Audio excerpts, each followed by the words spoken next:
Okay, I'm now ready. There. Here we go. Welcome, everyone. This is Andres Restart. Hopefully, you all can hear and see me well, and everyone else. This week, we are joined by a good friend. We've been talking for a few years already. You guys may be familiar with him, Rob from Rule to Reveal, a fantastic YouTuber as well. His channel will be linked in the description below. How you doing, buddy? I'm good, man. I'm Yeah. I'm stoked. Yeah, thanks for having me back as always. Lots of fun stuff to talk about. Yeah, no, I'm excited. Like it would, yeah. The title, the video, Nintendo Switch 2 reveal hype discussion. Like that's where we're at. I think Metroid's going to play a big role. Rob, I think you agree. I So do. Metroid fans, this one's going to be a good one for you. But I mean, it's going to be good for Nintendo fans in general. But definitely, we're excited. And as always, we got Brandon. What about Nod Narb here as well, my good friend? How you doing, man? Doing great, doing great. Lots of really exciting stuff happening right now. And last week we were talking about when the reveal might be, and I was doubting my gut, but maybe I shouldn't have been. Do you remember when I was like, hey, like Yes. yeah, you're like you were like, oh, I don't. I was like, hey, you sure? So you're picking next week? Really? And I'm like, oh no, you're right. It's probably bad. I was like, are you sure you want to go away from that? Are you sure? So here we are. It still isn't confirmed, so we might have to run for the hills if nothing happens in the next, like, I don't know, 24 hours. But I don't think everyone's going to have to run for the hills, but a few specific people might have to metaphorically run for the hills if nothing happens on Thursday. yeah, The boldest claims out there. yeah. I mean, it's one of those things where, like, for example, when I made my video on it announcing, I put it in big bold letters in the thumbnail, rumor, right? So there's like no debate. Like sometimes I get kind of tired of people. It's like, oh, well, you said this. Like, no, I didn't. Did you read what I said? Did you listen to what I said? I said, this is what we heard. This is what it looks like based off this, right? But so lately I've been like, hey, I'm just gonna put a giant rumor in the thumbnail, and if someone complains, that's on them. Just point them to the thumbnail. It's a back and forth battle. Those of us that do content creation, right, with those conversations with people, you put big rumor in the thumbnail. It's the best you got, I still seen people get mad. It's like, oh, how dare you say rumor? Well, what is it then? Yeah, a concept, a theory, Concept? I think game that theory? a game theory, a Switch theory. To me, it just kind of feels like, I mean, we're basically at the 11th hour nexus point of this whole thing, right? Assuming something happens this week, assuming it happens on Thursday. And Andres, stop me if I'm just jumping around or just getting us off track. I don't mean to. There is no track. Great. There are no tracks. Switch 2 is just this black hole that we're all being sucked into. It is, we're all man. going to end up at the same point eventually. It's so true. But I think Near that the event horizon. That is a Prime 4 reference, by the way, but we'll get to that maybe. I was almost going to crack a joke about it when you said that, but I was like, I don't have time for that. But I think that, when you look at all the people like talking about, like on social media, everything, you talk about all of us who are content creators and people who make videos, and then the fans and the viewers and the comments that they leave. Like, it's just been boiling for like a year. I would say a year. And we're at like peak boil right now. I think even before, yesterday's news and Nate's comments that got everyone, brewing and all of us like freaking out, like maybe this is the week. As weird as the whole thing sounds, if it's true, it certainly feels like it's going to happen. And so I think that tensions are probably just high too, so that when we say, this is a rumor, this is a leak, this is a theory, this is just what I do in my videos a lot is just really just like shooting the crap, just like speculating for the sake of having a conversation. Some people are so specific in what they want things to be or not be. And a lot of people are maybe just sick of the conversation that's been going on so long that it's just everything's at a fever pitch. And so we're all, I think, dying to hopefully crest this mountain this week and just be on the other side of it, right? No, for sure. But, I do want to kind of bring up that, like, I used to watch Rob, like, before I was a YouTuber. Like, Rob was one of, like, my inspirations, and it was such a cool experience, like, when we started actually, like, chatting with each other, right? And so, like, a lot of what Rob does, is a little bit of what I do, and I've changed, and of course I do my own thing, but like I think the focus on just like having conversation, speculating, theorizing, considering different possibilities, even if I don't believe it, I still try and engage in different ways, and I think like a lot. So basically, what I'm saying is, like, if you like what I do, you will love what Rob does, because that's what Rob does. Oh, thanks, man. Yeah. I would hope so. We've talked about this before, and forgive us, Brandon, because we're kind of just like taking over this combo in the beginning here. But I actually remember, because your channel's basically now double my channel size, which has been amazing. But I remember finding you when you were very small. You only had like 3,000 or 4,000 subscribers. Something and like I think that. I tweeted like, "Hey, this guy's channel's really great." And I think I keyed into your conversations the same way it sounds like you keyed into mine, because it's less about.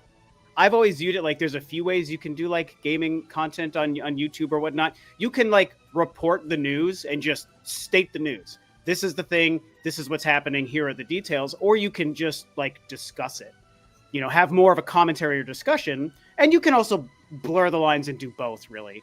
And I've always tried to do more discussion, like mini 15-minute podcasts. And I like that you kind of seem to be very, very much the same. Thoughtful, deep, analytical discussion, considering all sorts of sides, like you said. It's obviously worked well. I love your growth. Your channel is awesome. I've always thought it was, since I found you at 4,000 or whatever subscribers. And now you do the live streams and stuff, which I do not do this. So this is a huge advantage and something you do really well. So I think that's why it's just kind of fun to just, talk about this stuff. And I love that we get to meet up and do it whenever we get the chance. It's usually my schedule makes it harder. I think that we would like to meet up a lot more often than we do, but I'm just super busy. But couldn't say no to today because of everything. This is the week, apparently. Like this is it. So with that said, Rob does have some limited time. So what we are going to prioritize is just our discussion here. There is a super chat goal. If we get to 10 super chats tonight, I will do a Q&A with Ruby. I will bring Ruby and we'll ask her questions. And I will have to do the interpretations, of course. But we will do that at the end of the stream. I will get to the chat. I do see you all here early. I appreciate that. I see a few super chats already. I appreciate that. But we're going to focus on just going at it, because there's a lot to dissect here. But if you guys could let me know how everything is looking and sounding, just so I can kind of like be aware if there's any issues, keep me posted. But we will get to the chat in a give or take in 45 minutes, an hour. We'll see. But anyway, I'm not even sure where to start. Thank you, Sweet Life of Dio Brando. Thank you, Having Hope. I appreciate it. Thank you for letting me know everything sounds good. Because like. It's all like every few like hours something else comes up, right? Like this morning we got a seemingly credible rumor that's maybe leaked territory, right? That the C button is a voice chat / video chat sort of setup system wide for the Switch 2 that will also include screen sharing. And this has apparently been just kind of observed from the Switch 1 data mine from the recent like updates, and also Switch 2 dev kits, like people who have seen that, right? And there are different people who have kind of come on and said they've heard something like this. And so that's kind of like the latest rumor. Actually, no, it's not even the latest rumor, to serve my point. That was this morning's topic. But now we have a new topic. The Switch 2 specs have been leaked, apparently. So now we know like the basic like there's some numbers. Brandon was looking into it a little bit. And so that's all going on. And what's also interesting about like where we're at right now is that we have two really big stories about Switch 2 today, but they're not even necessarily like my main focus, because of all the reports, the reveal is happening this week. Like that's the biggest thing. Like regardless of what we're hearing about from these rumor leaks, we're going to have a much better understanding of what's going on Thursday. And presumably, we're going to see some games. But actually... Fingers crossed. Fingers crossed. That's what I want to talk about first. And I want your takes on this, right? Because yesterday, it was reported by Nate the Hate that... And by the way, this information has actually been circulating before it went public yesterday, right? There are people who've kind of known about this for a little bit, but basically the reveals this week on January 16th, the same day as Donkey Kong Country Returns, which is also kind of surprising. And it's going to be hardware focused. And there's some room for interpretation there, but some people are concerned that this may mean they're going to be like, hey, here's the system, no games. I don't want to believe that, and when I kind of reason through it, I don't think that's what makes the most sense, but we have not been promised games from these reports. So then, what do you guys think? What do you think this means for the reveal? Is it going to be like the Switch 1 reveal, or is it going to be something maybe a little bit lesser? Because they're not saying there will be games necessarily. They're not saying there won't be, though. It's kind of iffy. I'll let you go first, Rob. Okay. Yeah, I think that. Well, I know one thing I think is that I hope that there are games or some kind of games focus. And for anyone who actually listened to the podcast where Nate also talks about it, he kind of says that he a lot of what he's going on, he feels might even be kind of incomplete information. Right. So that has to do with the date. That has to do with games being there or not being there. So even from him as the source, or at least the person who got this out there, there's a little bit of wishy-washiness. So he was transparent about it, at least. So that's good. I do know that in a perfect world, I would like games because, as I discussed on my own video talking about this yesterday, like, we're kind of at the point where the system itself is no longer the exciting part to the reveal. Sadly, you know, and I also mentioned this on my video. It's kind of disappointing in the sense that prior generations for any company, Nintendo or otherwise, part of the excitement is to see the system and the controller and the UI and all of those system hardware things. Like, how powerful is it? What does it look like? What does it do? And assuming that, let's say even half of the last 18 months worth of rumors and leaks and pictures are true, we know enough to know 90% sure it's just another Switch. It's a little bit bigger and it's a little bit more powerful. Joy-Cons have magnets. The end. Like, the C button, the optical mouse thing, those are unique elements. So other than those two things, it's just another Switch. So I kind of don't really care as much about seeing the system, which is a shame. So if the reveal is more about, hey, look, it's a Switch, but it's a little bit bigger, then it's like, oh, well, we knew that. And that's fine. It's just a Switch. I have a Switch. Yeah. Show us the games. Like, if the differentiating factor to their next generation are the video games that we're playing and like the graphics of those games, I would really think and hope that Nintendo, more than even I think that we want that stuff, I kind of think they need to show us games, or bare minimum, they've got to give us a date and a price. I mean, I don't know if that's something else that Nate was trying to hint at when he says it's hardware focused. Does that mean that the date and price also wouldn't be featured and it's just going to be super vague? Here's 3 minutes of it's a Switch and there you go. Like, Bob's your uncle, call it a day. And then we're like, well, what about the date and the price and the launch games? I kind of feel like after all of this time, it would be smart of them, for the first time they officially show it to us after this last 3 months of leaks, give us a date and a price and talk about some launch games and show us some games. So I think it could happen in a few ways. The one way that could happen that is a little bit of both, and Andres, you kind of hinted at it when you said maybe it would be like the Switch 1 reveal, is honestly, if they just carbon copy that and they have a 3-minute, it's just a trailer and it's just a bunch of people playing the Switch. I mean, the Switch 1 trailer showed Mario. We didn't know anything about it, but it showed Mario. It showed a new Splatoon, and it gave us a hint that the Mario Kart game they showed was not exactly Mario Kart 8, simply because if you guys go back 8 years, everyone was like, why are there 2 items in the corner? That was like a big hint that it wasn't just Mario Kart 8, even though it kind of still was. But, you know, so they dropped those like little hints and showed things that were new, but they didn't tell us it was Mario Odyssey. They didn't tell us it was Splatoon 2. They confirmed, I think that was the confirmation, Breath of the Wild would be playable on the Switch. Because, I don't remember the timeline exactly, but I do believe it may have been a few months earlier at E3 for Wii U, because we already knew the NX was coming by that point, right? But Okay, at some maybe. point in that year, we knew Breath of the Wild was coming to the Switch. Yeah. I don't remember being surprised seeing Breath of the Wild in that Switch reveal trailer running on Switch. Okay. A quick Google search might answer this question. Breath of the Wild Yeah. coming to NX is by using NX, it's a little bit easier to search. Yeah. Facts. Something tells me that even though we all suspected it and there were rumors, and I was a YouTuber at the time too, covering NX rumors, so I'm trying to recall my ancient brain from 8 years ago. I feel like we all suspected Zelda was coming, but it wasn't confirmed until that trailer. So I'm seeing here that there are articles from June 2016 that it'll be the same experience. So that we learned that when they had the Breath of the Wild blowout, they told us then. Okay.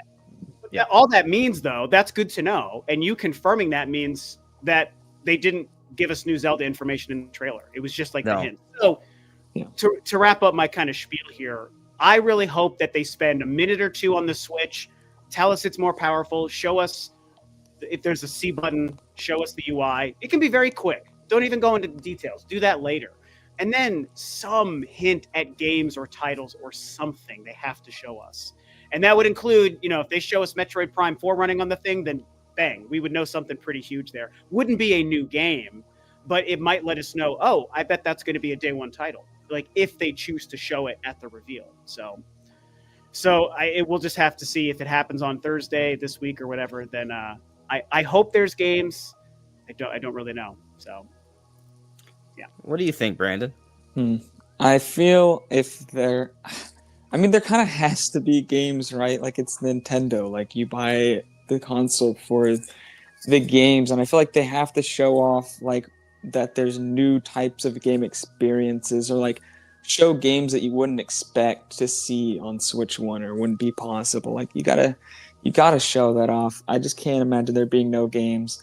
But if there is some sort of scenario where there isn't games, I feel like either after the presentation or like very shortly after, you have to announce another presentation with games. Like it's got to be pretty quick. I don't think you can just be like, oh, here's like pretty much just confirming all the information we already know in like an official manner, and maybe showing off like a little more of the UI, or like confirming the mouse Joy-Con thing or something, and then just that and for like a long time. Oh man, I just feel like that would be a disaster. All right, so I'm gonna tell you guys what I think is actually gonna happen. I agree that if they don't show games, that would be bad. Would it be the end of the world bad? It would not be the end of the world bad, because eventually once we get that software presentation, it's not going to matter. But for the next couple months, it will definitely matter, and Nintendo will not have as much momentum if they don't show games, in my opinion. And I mean, really, they've been taking their sweet time with this, right? The Switch is ancient, right? It is ancient. Like we're well beyond a normal console generation. Like this console generation has basically been 2 times as long as the Wii U generation, which was a short one. But point is, this is a very, very, very, very long one, right? It's historically long. And it's still going to go on longer even when Switch 2 comes out. But just in terms of it being the primary platform, it's historically long. But they've been taking their time. They've been waiting. They've been getting everything right. And I think a lot of this has to do with the fact that it's all focused on one platform now, right? They need to make sure they get it right. And so they want to get the hardware ready, the software ready, the partners ready, the marketing ready. And in order to guarantee their success, they probably want to mold things after their most successful console arguably ever, which is literally the Switch. I mean, yeah, there's the Nintendo DS, but things are looking like the Switch is more successful, especially if we account for the attach rate and how well games sell and all that stuff, and downloadable things and DLC. Point is, Switch is extremely successful. Nintendo wants to emulate that. This is something that they can replicate. So how do they replicate it? Do basically the same thing. So if you start things off by not doing the same thing, I think you're off to a bad start. The Switch first look trailer, the very first look we had at Nintendo Switch 1 is, if I'm not mistaken, they took the trailer down, but before it was taken down, it was the most viewed trailer in Nintendo history, or it was at least up there. It was an extremely successful trailer. It did extremely well. Yeah. It was, I would say, and I honestly, I'm not even sure this is a debate. I mean, maybe this is me showing my age a little bit, but I think the Switch First Look trailer was the best marketing Nintendo had ever done. Because we knew exactly what it was. It appealed to the audience that would be buying the console at first, not targeting children, which Nintendo likes to do, which is not a bad thing. But I think what Nintendo learned is that you target your core audience first, the 20-year-olds, the 30-year-olds, 40-year-olds. They're going to buy the console that first year. After the second and third year, where parents are like, oh, look at this fancy new system, then you start targeting kids. So point is, I think they need to emulate Switch 1. And so that includes that first look trailer, which had, yes, it was a hardware showcase. And as you pointed out, Rob, we technically didn't get an announcement for any of the games in that trailer. Yeah. So, like, we could have, in theory, gone the same rumor report for Switch 1 back then as we have gone now, and it would fit exactly to a T. It was a hardware-focused trailer. They didn't say any... There was no words beyond this. I mean, there was a song, right? But there was nothing concretely said about any of the games. We just saw footage of them in brief moments while we saw the system used in different positions and scenarios. And so from that angle, I think they have to show games. But there's a second angle. And actually, there's a third angle. I'll get to that one, too. The second angle is, if they're going to show off the hardware and how it works, how do you do that well without not having the games? Like, for example, this optical sensor we're seeing, right? Like, if we want to see these mouse controls or whatever it is that it does, if there's not a game being used as an example... You just showed, like, the UI. This is how you can navigate the Switch 2 eShop. Yeah. It's just, it's not gonna come optimal. But to your point, though, they would need more than just, like, showing Mario and Luigi brothership, right? Like, don't show that. Don't show Echoes of Wisdom. You know, like, if you're going to do that, you need to do something. Like, the brilliance of those, like, the Mario clips in that initial trailer. I mean, the impact was felt. We can actually, to your point too, Andres, I think we can use 2020 hindsight in this case to say that, yes, that trailer is the most successful, best marketing Nintendo ever did, simply based on the results. The one counterpoint I have to this, and I don't mean to throw you off track, but I'm just thinking about this in the moment. The one counterpoint I have towards this is, I think that the Switch's marketing had to achieve something that the Switch 2's marketing doesn't. Because the Switch marketing had to rebound from the Wii U, and it had to also show a brand new I mean, it was an evolution of the Wii U, but it actually was a brand new concept. Forget the tether to your system.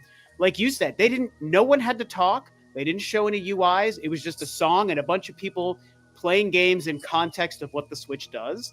And so they had to show the world what it was. They had to it was also the first time we saw the name, so we had to start wrapping our heads around the name. The Joy-Cons, like, what is this? Detachable controllers, tabletop gameplay. I'm in a plane, like playing Skyrim. All that stuff was so new. A lot to dissect. A lot to dissect, and they did it brilliantly. Like you said, no words, just people playing. Now with the Switch 2, unless we've all been misled and it is not another Switch, so we all assume it's just another Switch, and that's fine.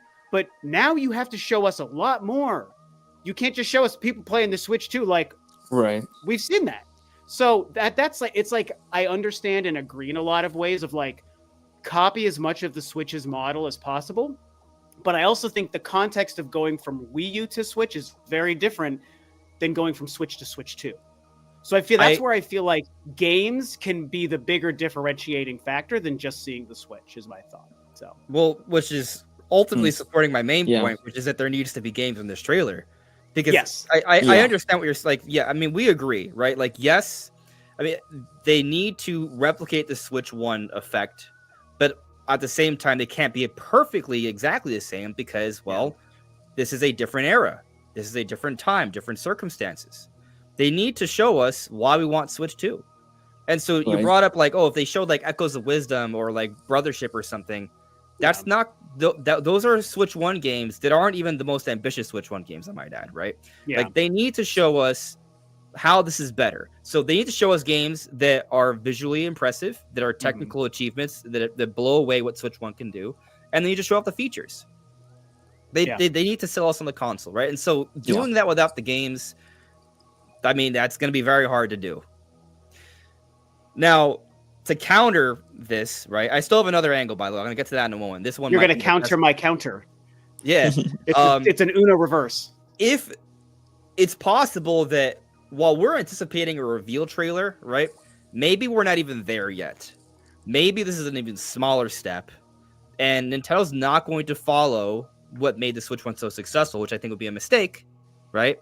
But there is precedent for. We look at other companies like Microsoft and Sony.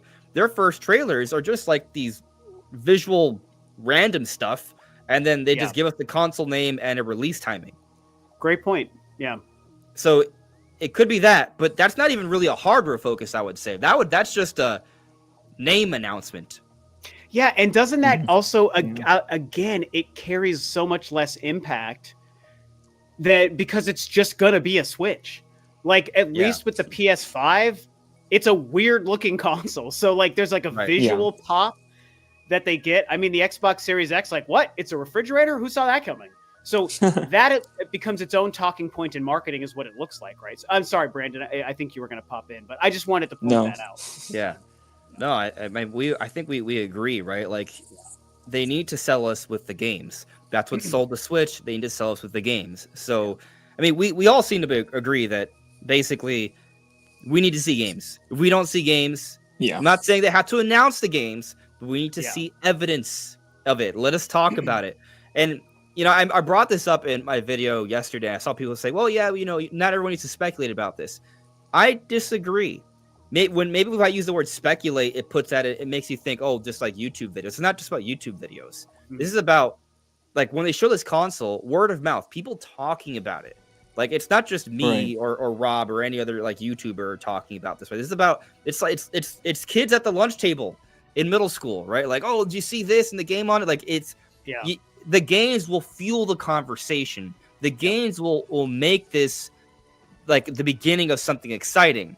If you just give us like a basic hardware showcase, it's probably not. It's just not going to have the same level of pop. It just. Well, I mean, if you just look at the conversation that we're having now, based off of leaks, it's pretty much the type of information we have. We know what it looks like. We know a lot of the specs. We're starting to see more and more how like the hardware is like on a technical side, but people are just getting more and more cynical the more and more information comes out. Like the more and more of these leaks, you go into like on Twitter, you go into the comments, it's like, this definitely means it won't want Elden Ring. This definitely means it's going to be weak as hell. It's not going to have third-party support, all this stuff. With no evidence, by the way. Nothing, just random opinions. Right, there's nothing really to tie like the hardware to what the software experience is going to be yet. And that's what we need. We need to know the software side. We need to know the UI and the features and the games. Most importantly, we need to know what type of games and what they're going to look like, how they're going to run.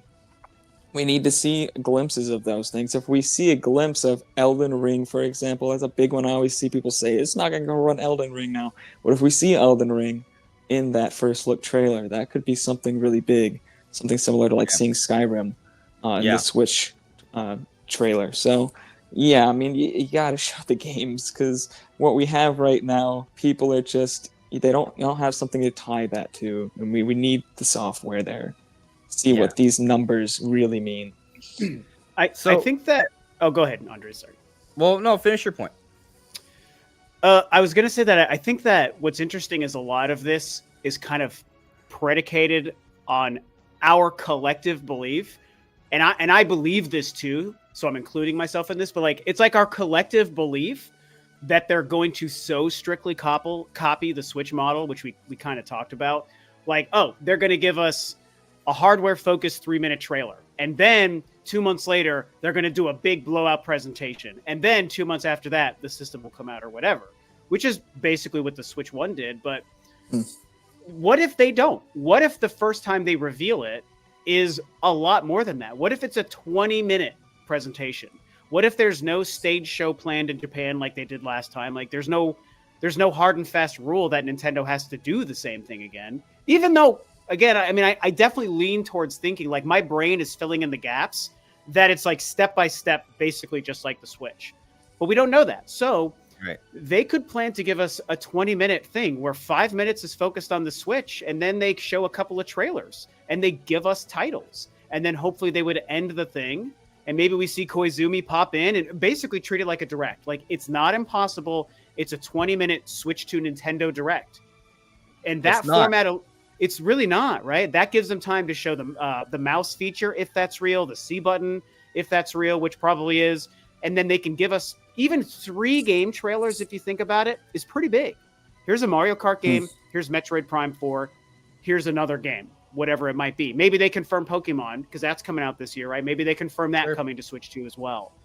And they do those things. And then hopefully at the end, they would say, here's the date, here's the price. And then in 2 months, they could still give us more, but they don't have to do the 3-minute trailer and then the hour-long stage show like they did before. So just throwing that out there, you know. No, I mean, I think it's a good point to consider, right? I mean, the thing is, like, up to this point, like, like, if we go back to last year, like September, October, when we all thought we would actually get the reveal, right? I thought there was a good chance we could get like a direct, right? Good old days. Yeah, those times after that was the second time we thought we could get a reveal, because initially we thought we were going to get it in March, right? But, you know, and that's kind of why, that's the scary part of, like, if this ends up not being true. It's kind of like we've been here before to an extent, but there's, as I said like a week ago, right now there's so much smoke, I can't breathe, right? So like, so I think this time's is it, but I agree. You know, I think you bring up a good point that maybe it's a direct. I don't think it is at this stage, but I've thought about it before, right? Yeah. And that would be great. And that would, you know, like if we're getting a 10 to 20 minute direct on the Switch 2, there's got to be some games there, right? So you would think, right? Yeah. But anyway, I want to get to the final angle as to why I think we're going to see games. Even if it's just a 3-minute trailer, right? I ultimately think it's probably still like the Switch 1 trailer. But before I do, I will shout out, hey, we were close to 500 people watching. We're like in the 460 range, which is pretty good number concurrently. So awesome. Thank you guys for watching. Thanks, Liking the stream is appreciated. I do see the chats. Reminder, we will do the Q&A a little bit later. I'm also trying to stretch my time availability, just so you know. With some work stuff I'm looking at, so I'm working to get a little bit of extra time. So well, anyway. I mean, you know, we'll see where we go, right? Maybe you can even take part in the Q&A. We'll see how things pan out. But I will get to the Q&A. I'll get to the super chats. I see we're progressing towards the goal. We get to the goal. Yes, Ruby will take part in a Q&A interview. But anyway, so this is the angle I was alluded to earlier, and this is it's a rumor, right? It's a rumor, but it's coming from a place I trust, and that is another friend of the channel. Paul Gale. I'm doing a bit of a screen share here. Paul Gale from Paul Gale Network here says, third-party tease. Trailer is complete for the reveal, but will be shown in its entirety after Thursday. I can't wait. And so the implication here, from what I understand, is that he's heard from some sort of third-party company about a game that they're going to have in the reveal trailer. And we're going to probably only see a quick snippet of the game in the reveal trailer for Switch 2, but the full trailer for this third-party game will come out afterwards. And so, I mean, you know, with that basically tells me that we're going to see game footage in this, and that's going to be for a third-party game. I would assume there would also be first-party games in the Nintendo reveal trailer, right? Yeah. And this actually also gets me thinking more so. We have the Xbox Direct announced for next week, and, you know, to me, it has me thinking back to what happened early last year, where there was going to be a partner showcase supposedly, but then mysteriously it ended up taking a few days longer because there was this controversy going around with some games, but Xbox going third party and stuff, and so Xbox had to take a stance, and they actually put up together a presentation. This was the Starfield thing? Is that what you're thinking of? That Starfield was going to go? I think it was around the Starfield thing, but like they ended up announcing 4 different Xbox games coming to Switch and PlayStation. Yeah, like Grounded and Sea of Thieves. Yeah, I remember that. Yeah, they did the kind of podcast interview with Sarah Bond and Phil Spencer. Yeah. Exactly, right? But and so I look at that situation, and to me it seemed pretty obvious that things are moved around, like Nintendo and Microsoft literally communicate with each other about what was going on. And so I wouldn't be surprised if we see something arguably similar with this Xbox Direct where, hey, they're aware of when the Switch 2 reveal is going to happen, and they're going to have their own presentation maybe about a week later. I mean, the 23rd, right? So about a week later, right? And they're going to announce some games that are, they're Microsoft games, but guess what? Microsoft does put games on PlayStation and Nintendo. And so I wouldn't be surprised if there are some literal Switch 2 games in that Xbox Direct, and they positioned it a week later because they knew this is when we were going to see the reveal for Switch 2. So, anyways, I think there's some evidence to suggest we're at least going to start getting some third-party game announcements after Thursday, and it seems like there's going to be some footage of games in this trailer, assuming it's a trailer, whatever it is. Yeah, I think that the third-party conversation is a really important thing to remember. And it's a great point if there's any truth to that, and especially with Microsoft's show coming, which I'm very excited for because I like Xbox.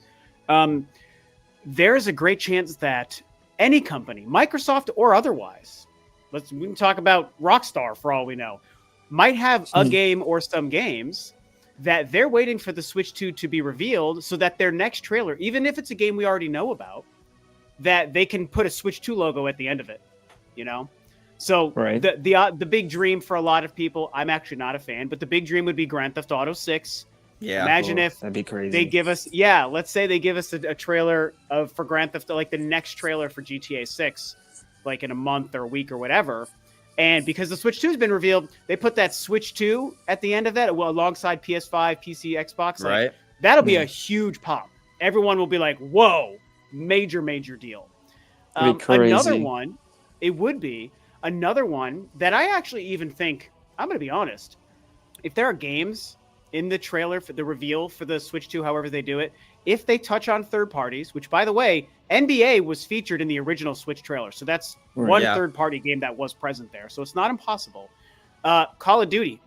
I think Call of Duty... Yeah, that'd be big. Oh, yeah. That's a big... And we know it's already coming. Like, it's confirmed, right? Like, their 10-year deal, it's going to happen. Definitely happening. And this has to be the year. You get the first Call of Duty the same year as the new Switch 2. Yeah.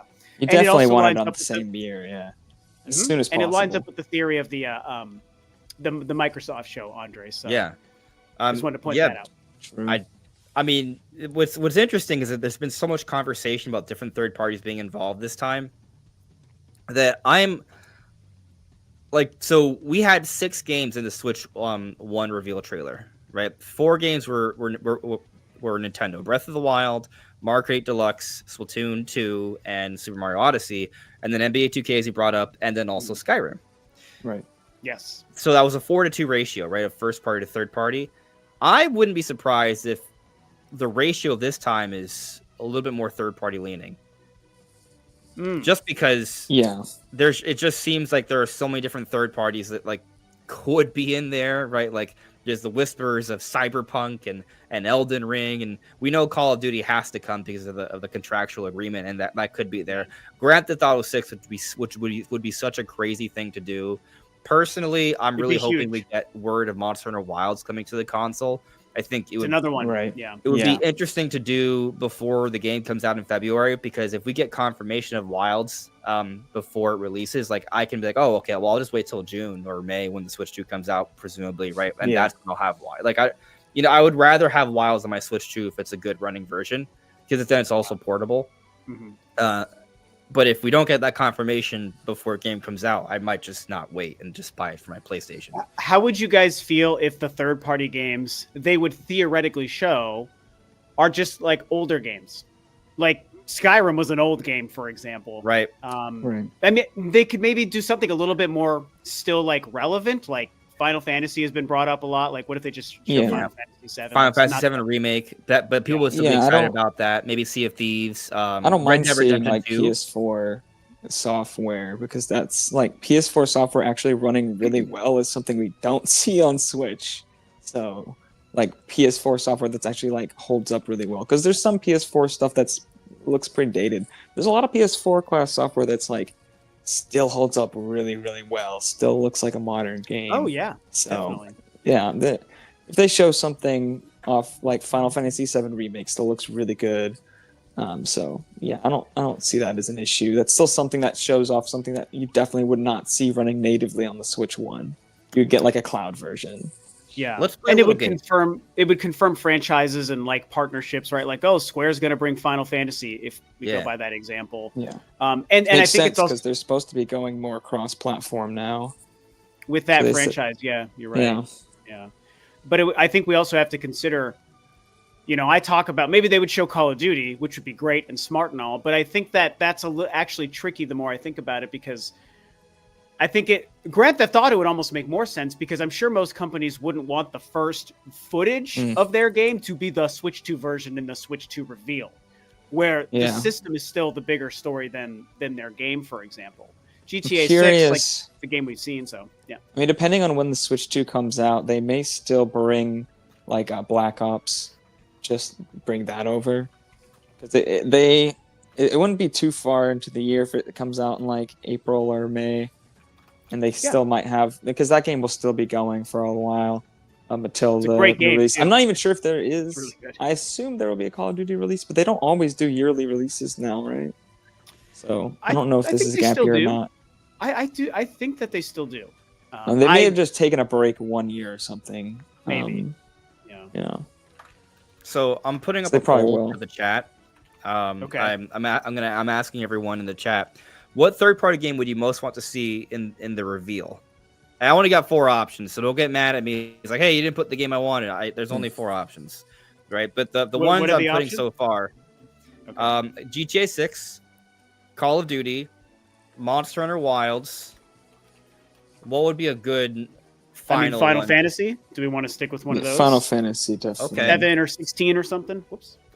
Which one? Or probably 7 remake, I would assume. Final Fantasy. That's the one I think is probably going to come first. 7 remake. Should I not put GTA 6 because I feel like everyone's going to pick that to make this poll more interesting? So are you asking what people want or what they expect? I don't even really expect GTA 6 to come out day and date. I feel like it might come out like a year or two later, closer to like the PC version. Because they're not even doing the PC version at the same time as the other consoles. And you might be right. I got to tell you, if there's one of the few things that I really hope they fix in the Switch 2 era is getting away from like delayed ports. Like we need day and date. Switch clearly did such a well big without that. game that's like taken so long to make, and it's so complex. It would depend on when Monster Nintendo. Hunter Wilds would be such a big one. It would be. Monster Hunter Wilds seems a lot more doable. So this is what I have so far. I took out GTA 6 because I just felt like it was going to win no matter what. Maybe I feel like GTA 5 actually has a good chance of coming in place, just to hold people over till they can get GTA 6 on Switch too. I agree with you, but I changed my mind. Red Dead was a conversation. Right, that's what I want. I wanted to suggest Red Dead Redemption 2 instead. That'd be much more impressive because GTA 5 could run on Switch. They just don't have the game on there for some reason.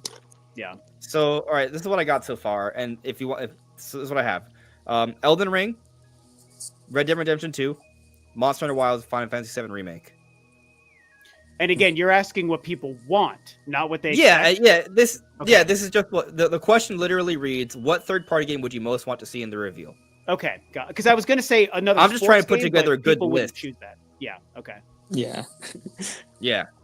They really want to see. I feel like this is a decently competitive list, right? Like you got it. I think it's perfect. Okay, start poll. Let's see what the people have to say.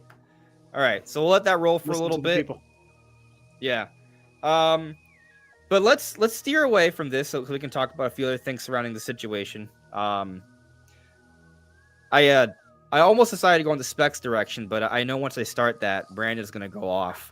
So I would like to take the opportunity to tackle what kind of Nintendo first party games we're going to see potentially in this reveal trailer. And Rob, I think you know where I'm going here. Are we going to see Metroid Prime 4 in the reveal trailer for Switch 2? Or whatever, let's say reveal presentation, whatever it is Prime 4 going to be there? I absolutely do think so. I just think so. I've thought it for so long that it's going to be cross-gen or get some sort of patch or even, I've even phrased it this way before, a marketing cycle, a buzz around the fact, a push from Nintendo around the fact that Metroid Prime 4 will be playable on Switch 2. Even if the worst case scenario is just a backwards compatible, like just put your Switch cartridge in the Switch 2, whatever. I feel like it's going to be part of the marketing, if not a fairly big release with a unique Switch 2 version and better graphics. And if we go with the Switch template, and it's going to be a 3-minute trailer that's exactly like the Switch 1's trailer, but it's Switch 2, and we picture games without titles being shown as people play it. There's no doubt in my mind Metroid Prime 4 will be one of them. It's just going to be. Well, you can put it in like the Zelda spot as the first game they showed. You could put it in the Mario spot, like in the middle of the trailer and near the end, Again, this is just assuming they carbon copy that initial Switch trailer. And so, for a long time had believed that Metroid Prime 4 is a Switch title or Switch 2 title and this is pre backwards compatibility confirmation. This was pre anything. This is for like 2 years. Andres, you and I have actually even talked about it in previous podcasts we've done together. So now that we're like here and it's happening, if it's not this week, it's happening in the next month or two, worst case. I absolutely expect Metroid Prime 4 to be a part of the first official messaging from Nintendo about the Switch 2. That's my belief. I'm gonna do you one even bigger. Like I'm gonna say we might even see Prime 4 first. Okay. That may seem a little lofty, but hear me out. Oh, you mean before the Switch 2 even? No. I mean, okay. You mean it's the first game? I'm assuming the first game we see presumably in the reveal trailer. That's what I'm saying. Right. And and for the record, this is just me like speculating. There's no nothing, right? Yeah. But I do have some supporting evidence. It's maybe a little paltry, but it's something. When Nintendo gave us the Switch OLED trailer, what did they lead it off with? Metroid Dread. Metroid Dread. They did Metroid Dread, and Metroid Dread was not the biggest game in that trailer. There was Tears of the Kingdom, was there. There was Pokemon Brilliant Diamond Shining Pearl. There were some very big sellers in that trailer, but it was Metroid Dread that they had as the opener. And by the way, it was also technically, kind of the launch title for OLED, right? They came out. I was going to say they did come out the same day, but yeah, still a good point. Yeah. And actually, another interesting thing, Breath of the Wild, the launch title for Switch 1, was the first game we saw for that trailer. So I think I kind of outed myself a little bit here in me suggesting that I'm basically saying that whatever is the first thing we see in the trailer, whatever it is, I think is probably a launch title. And Nintendo probably won't confirm to us what the launch title will be with this reveal trailer, but we'll have a pretty good hint. Whatever that first thing is, that's the first game they wanted us to see. And I think it could be Prime 4. I honestly think Prime 4 could be the launch title, which I know some people think is stupid. I don't think it's stupid. I acknowledge Mario Kart 3D Mario as being other great options. But yeah, I think whatever the first thing is, if that's going to be the launch title for the system.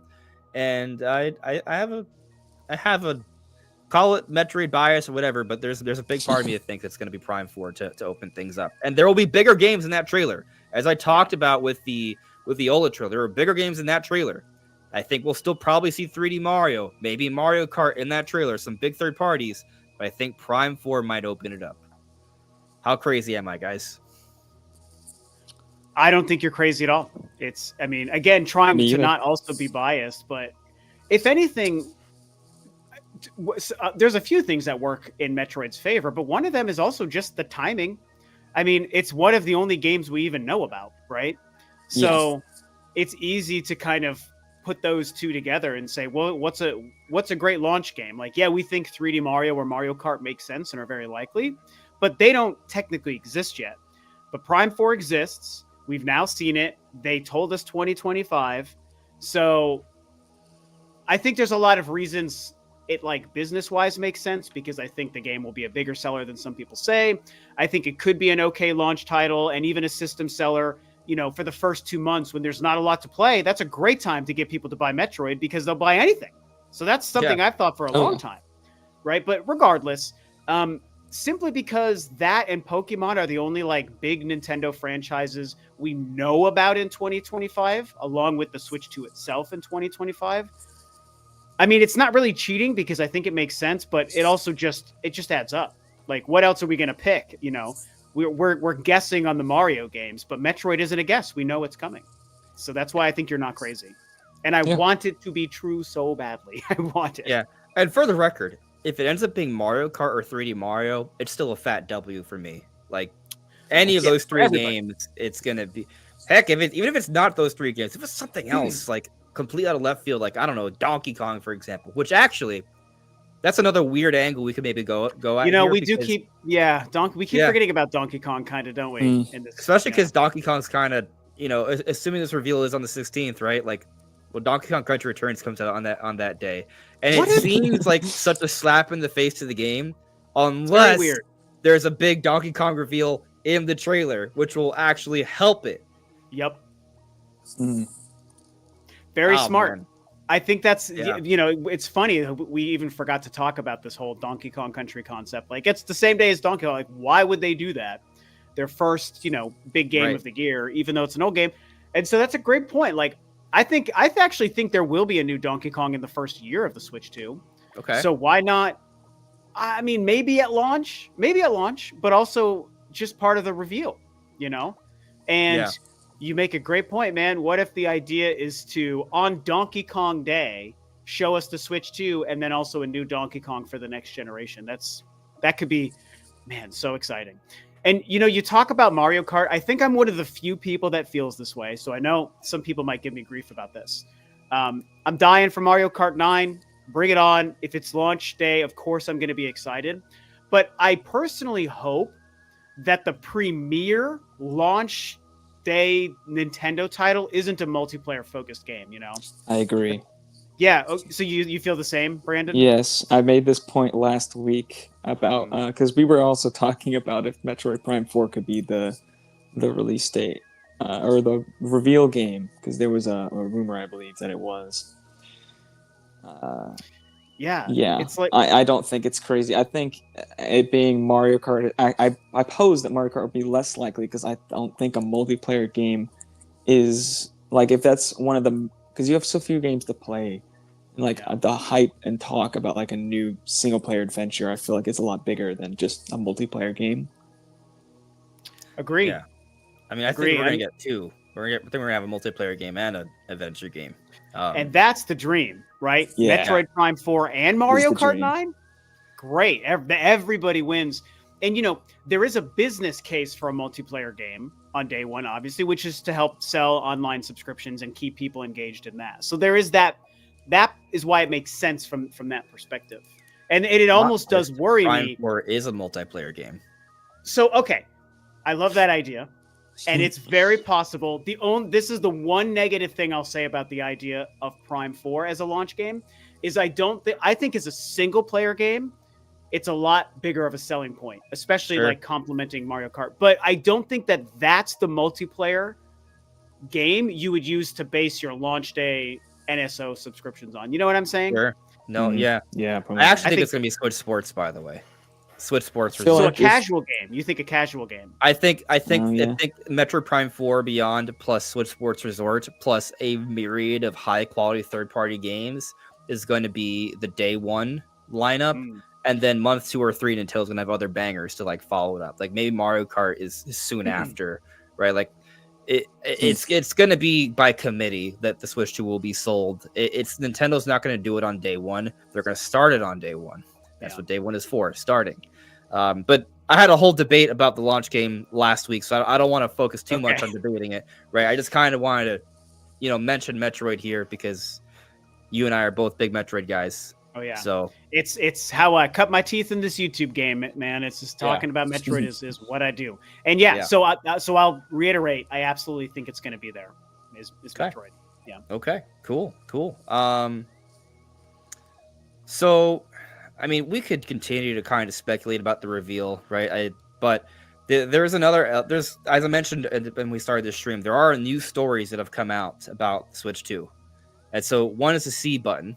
I mentioned it earlier. I don't know if you guys remember exactly what I said, but basically the C button supposedly will give you access on a system-wide level, voice chat and video chat, a group chat is basically like you can talk to up to 12 NSO members. So this would be an NSO perk, right? Another way to sell Switch Online. and you can screen share. So that's the apparent idea behind the C button, and I think it works somewhat. Like some people have argued it's a little redundant with the record button. I don't think it is, because recording is for recording footage and taking pictures. This would be for communicating with people. So I think it would be different. And I actually had an idea, and I mentioned in my video, like imagine you're playing, I use Breath of the Wild because we know Breath of the Wild, right? But maybe it's the next 3D Mario. It's the same difference, right? But it's a big game, right? You're all exploring, right? You're in a party chat with 3 or 4 friends. You're playing the same game. That's still a single player game, right? Heck, maybe it's Prime 4 because it's a launch title. And you're all trying to figure out what you're going to do next. And then one of you runs into something like, oh my God, how did this happen?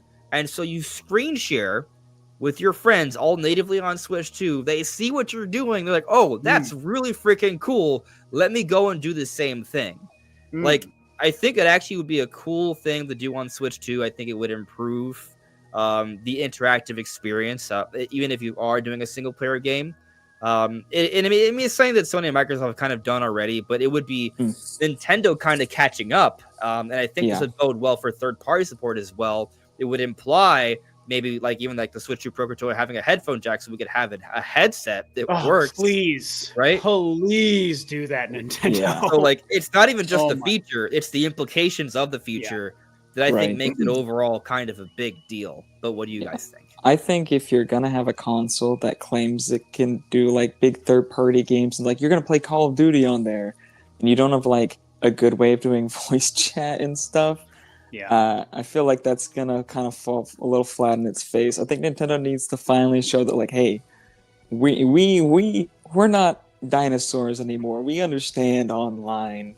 We understand your online gaming needs, and we're gonna give you voice chat and some communication features, and like actually catch up. I think that's a big improvement that they need to finally make.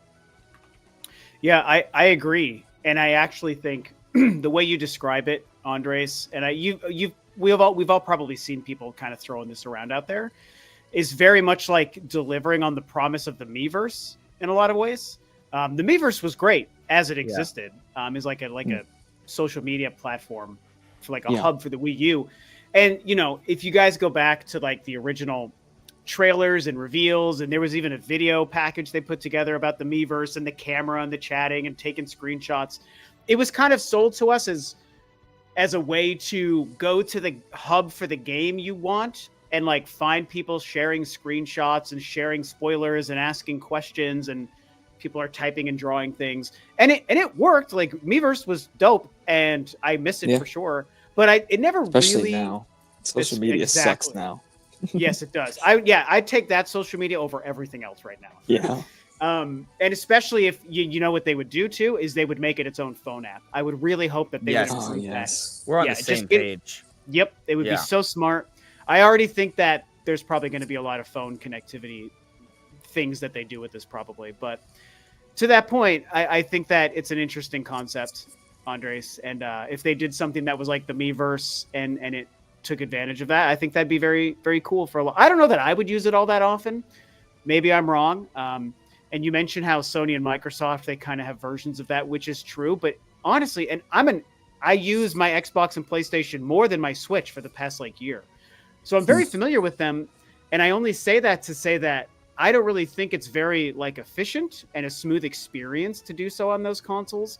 Nintendo, one of their strengths is making things simple and streamlined and efficient. So if they could improve, like smooth out that feature of sharing a screenshot, all your friends look at it, and you all chat about, oh, try going here, do this, I'm going to go try the same, or whatever, Nintendo hopefully would deliver on that and make it a more seamless experience than Sony and Microsoft. Yeah, I feel like Nintendo kind of takes an Apple-like approach to their software. It's like they're kind of late on the features, and maybe you can't do as many different things with them, but they're so much easier to use, and like it's going to work. It's like simple, intuitive. So I feel like that might be that. I mean, that's kind of their approach to design in general. So then, do they need to show us that stuff during the reveal? Like, what do they show us when it comes to those kinds of things? If it's hardware focused, would that include UI things, or is it just it's a screen? Here are Joy-Cons. See you later. I mean, would they include that is the question. I would hope so. Yeah. I want as much information as possible. Yeah. I mean, I just find it interesting that our ideas align so well.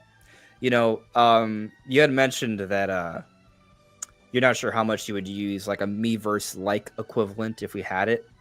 But let me suggest this possibility and let me see what you think about it. I actually talked about it so I dropped 2 videos yesterday because initially there's supposed to be a video on Sunday, but I took it easy, and then I thought we might get news of the Switch 2 reveal this week, but I thought I might have had an extra day or 2, so I was like, okay. But and it was Monday. So, it was like the first thing Monday morning. Right. Yeah. So like I didn't have as much time as I thought, so I had to make yesterday a doubleheader, and it worked out well, right? So with the Switch 2 craziness, if there's more things to talk about, maybe there'll be more doubleheaders. But what I talked about the idea of like the ultimate Zelda remake, right? And ultimately, spoiler, I was kind of speculating on an Ocarina of Time remake, but it would apply to other Zelda games as well. But the idea is kind of thinking about it on how it would work for Switch 2, right? And so if Switch 2 does have a Miiverse equivalent, we look at what they did with Wind Waker HD, how they had the tingle bottles. I thought it was a cool feature, but interestingly, I didn't realize at the time because I guess they started, Soulsborne games started what, 2009 with Demon Souls? I think that's when it came out. Oh, Souls games? Yeah, that was, I mean, Demon Souls on PS3 was the first one, which I want to say was, 09-ish, maybe. Okay, so Wind Waker HD came out afterwards, but not by much, right? Soulsborne games were not that popular yet. It wasn't even a genre. There was like 2 games, maybe. Yeah, it was like Demon Souls and Dark Souls by the time Wind Waker came out. Yeah, but I bring them up those because for those who aren't familiar with the Soulsborne games, a really cool feature they have is it's even though they're single player experiences, they're highly cooperative, sort of. In a sense that like as you explore the world, you might see ghosts of like different players while they're playing with you. Like you'll see them briefly, and there's also messages on the floor, and those messages can be hints or not or whatever they can be. Traps. They can be lies. They could be lies. Yeah, sometimes they tell you, hey, if you jump off this cliff, you'll find treasure. And 10% of the time, it is treasure. But 90% of the time, they just wanted you to die. I don't trust them, man. I don't trust them. It's so scary, right? But with Wind Waker HD, it had a little bit of that energy. Not quite the same, but it was similar. Yeah. And, I actually... It was the Tingle Tuner. It just came to me. It was called it's not the Tingle Box. Tingle Tuner, right? Isn't that what it was called? There was a Tingle Tuner, and then there were bottles. Yeah. So the Tingle Tuner was the name for the original, like using your Game Boy on GameCube. They used like a Game Boy Advance as a Tingle that's Tuner. What it was. That's what it was. And the Tingle bottles were like an adaptation of that or something. I don't remember the exact details, but the point is like they were Miiverse integration. I think they just replaced it completely. I don't think it was the same like thing at all back on GameCube. But so my idea was like, what if they were to like say remake Ocarina of Time and introduce an element like this? A way that would make sense is like instead of it being bottles from the sea, because there's not really an ocean there, right? It's like birds dropping off letters. Like it could be a similar sort of thing. You could see like a letter drop from a bird and like, oh, what's that? And that's kind of like the equivalent, so it fits like the world. They could use what's the name? Kapora Gabora, whatever? The owl? Yeah, Kapora Gabora could just be like dropping letters left and right. Yeah, a whole new. There's also a mailman. There's also a mailman mailman feature exists in Ocarina and Twilight Princess, so they could do something with that. They could find a balance where it would make sense, and obviously it would be optional, right? But I kind of feel like something that would work really well, and I think it would work even better for a game like Breath of the Wild or Tears because there's so much more going on in those games. Yeah. Where a hint system or a trap, whatever people choose to make of it, right? It would work really well. I actually think it works really well in Elden Ring.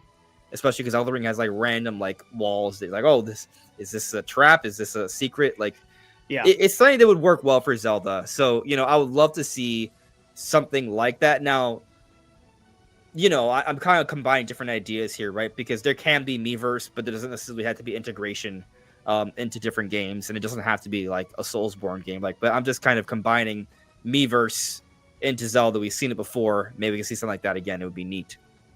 It's a possible we have to start wondering what things will differentiate the Switch 2 from the current Switch, and these are the kinds of things we almost have to think about. and we've got the C button that we're all 99% sure is real. We don't really know it yet. We don't know it, although it sure is probably real. Did you hear about the lawyers that approached Genki at CES? I did. It's like, why would they approach them? Like that. Yep, that's it's very interesting, man. And right, that's one of the few times where I'm like pretty comfortably with Nintendo on this, because there are times where I feel like they're like even if they're not legally overstepping, it's just like, why, just don't be that way. This is one of the few times where I'm like, like these Genki guys step in, please. Yeah, this kind of overstepped in a way that just is like kind of straight. Even they might not have actually broken the law. I know that there's a lot of like, oh, they're not officially. They did it based off of leaked him, and so I get it, but I'm just like, just don't do that. I just thought it was kind of stupid. Right, it was weird, especially because apparently also like supposedly they got to switch you off a black market like a real one. People are like, well, I don't know about that, but then we got no way. But then there was a second source that came out and said that there's a switch to on the black market. So like, that doesn't prove anything. Yeah. It doesn't. It seems really hard to believe. Where is this black market? Because whenever the Switch game leaked, it is out on YouTube immediately, right? And we haven't seen anything like that. So I just think we're living in dangerous times for people to like be any message board on any social media site on anything. Things can be 3D printed. Now we've got AI art, and that one image was confirmed to be AI. It's like, man, stuff was believable and 3D printed in the NX era. Like nowadays, don't get me wrong, I believe a lot of what we see now. It seems it's too much smoke for there to be no fire. But like certain things like that, we got to be careful, man. We can't just trust everything. I mean, it's so dangerous, right? But like, so yeah, I don't know need if you're, like if you're several talking different about sources from several different places to trust anything. Yeah, but the next handheld, I don't know if you're referring to him, because he was sharing some images, and apparently he was like, that's the AI art, isn't it? Yeah. Well, he was obscuring the backgrounds with AI, but apparently the actual pictures are real. Interesting. But obviously, when AI is even involved, I mean, you already want to take it with a grain of salt regardless, right? Yep. But then if AI is involved, you're like, oh, why in the world should I believe you? But what's crazy, though, is that some of the things that Nixon have said have since been corroborated from different accessory leaks. Even Lower Kate Dale shared a picture that matches the block that Next Handheld had shared. And then also Genki, their render matches the dock as well. Yeah. Which we had the picture of the dock, like, that definitely doesn't look like AI. Like, AI looks pretty good nowadays from a distance, but if you zoom in on pretty much any AI image, like, you're gonna find weird things that don't make sense, especially with things that have a lot of straight lines. Yeah, like the vents and stuff. There's no issues there. Yeah. So I mean, it doesn't seem like dock that has hard 6 as AI. fingers, then it's definitely fake. Say that. Yeah.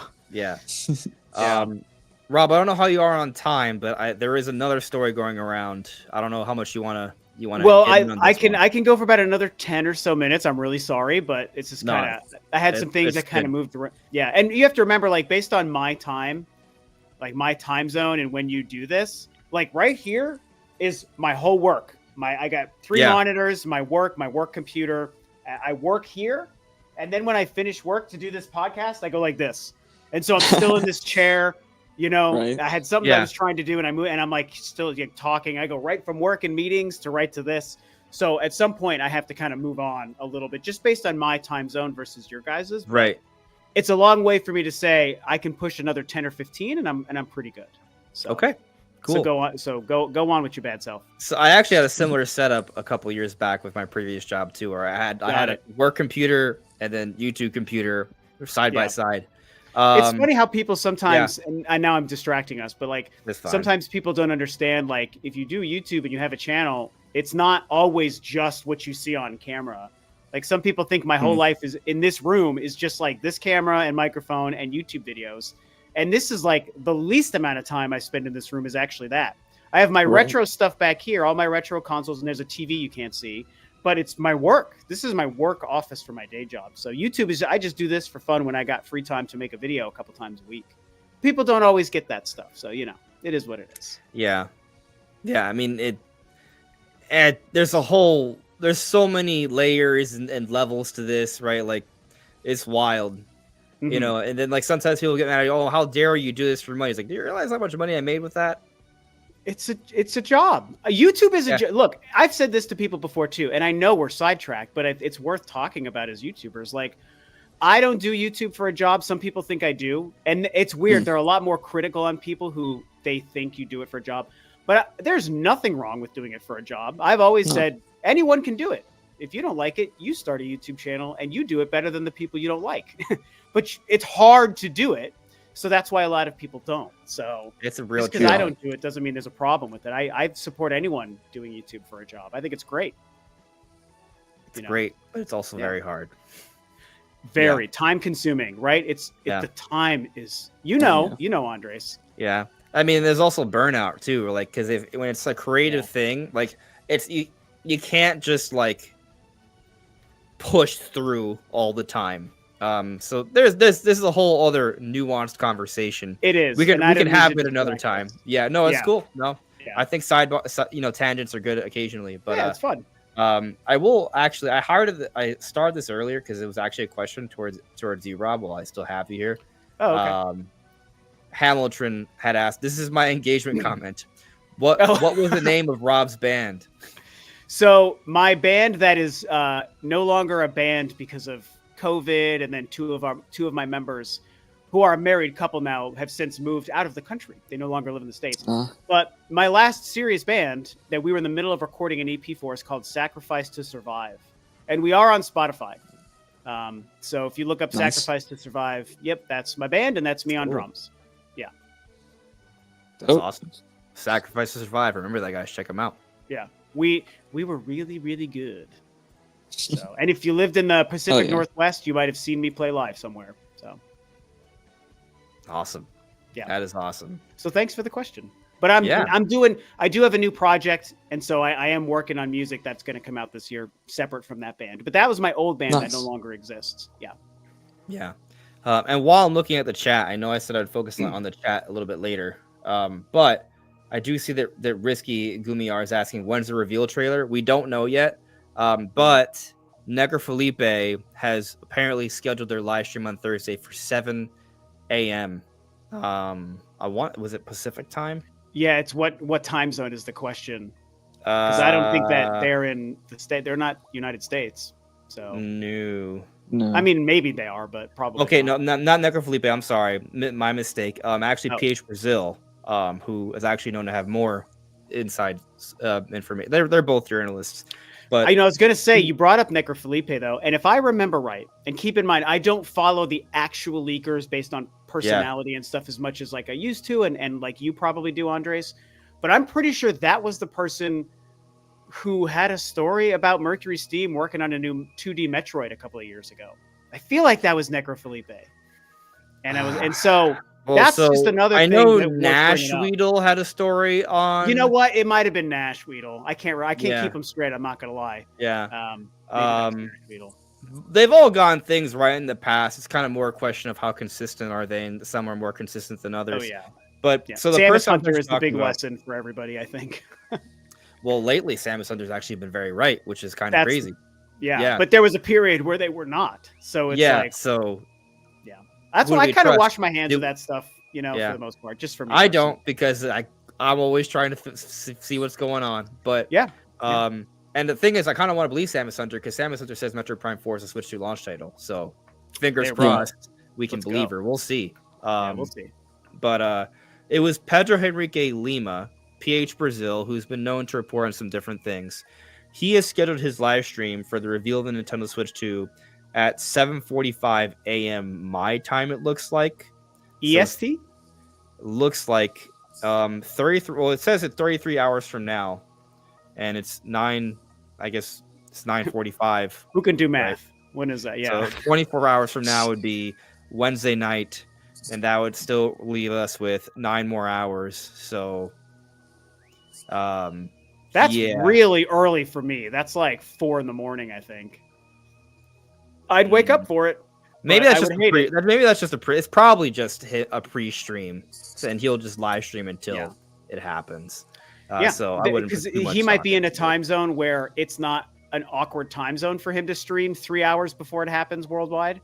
Right. Or and then luckily for us in the States, that would be like a normal morning time. So I guess the theory is, that would just be really early. It would be 4 a.m. for you. Yeah, that would be. Doesn't make it. Yeah, just being honest, like United States, North America is like the biggest territory, so they're going to. Yeah. They're a Japanese company, but they're definitely going to account for this time zone. We're very fortunate as residents of the U.S. that they would consider that because we're the biggest game. We're huge. We're the biggest market. Yeah. So yeah.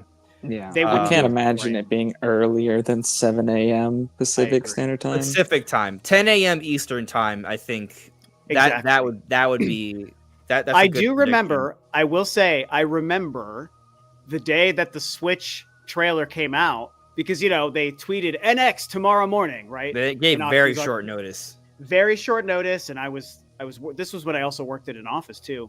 And I remember a buddy of mine looked at Twitter and he was like, dude, they just tweeted about the NX. We're like, what? So we looked and we got on. It was like the first thing in the morning, bless you.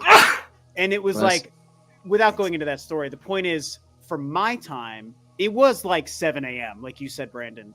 On the west coast of the States. And I remembered waking up really early. I didn't have to work for several hours. And I'd only been a YouTube channel for like 3 years, I think, at the time. And I didn't even do like a live watch. Like I recorded like a minute. I was like, all right, I'm going to watch this trailer once it goes live. And then I watched it off camera. And then the rest of my video was just me talking about after having watched it. And I was drinking coffee because it was so stinking early in the morning. So, like you said, Brandon, it's not impossible that they do it as a 7 a.m. Thursday morning reveal. At least for me, PST, 7 a.m. PST. Yeah. I mean, it hasn't been announced yet. I didn't expect it to be announced today. No. I expect it to be announced tomorrow. Did you see that Walmart Canada tweet? What they say this time? They tweeted the image of the NX reveal, the Mario looking around the curtain, and they're like, "Hey, Mario." That's all they did. I'm like, you jerks. I had retweeted it, and it's like, come on, man. They know something. Yeah, that was a huge one. I was like, okay, this is getting real. That's crazy. So we got some specs for the Switch 2, apparently. Brandon, I don't know if you want to read them off if you have them at the ready. I know you were looking into this a little bit before we went live. Yeah. I have to pull them up again. I have them all like bookmarked.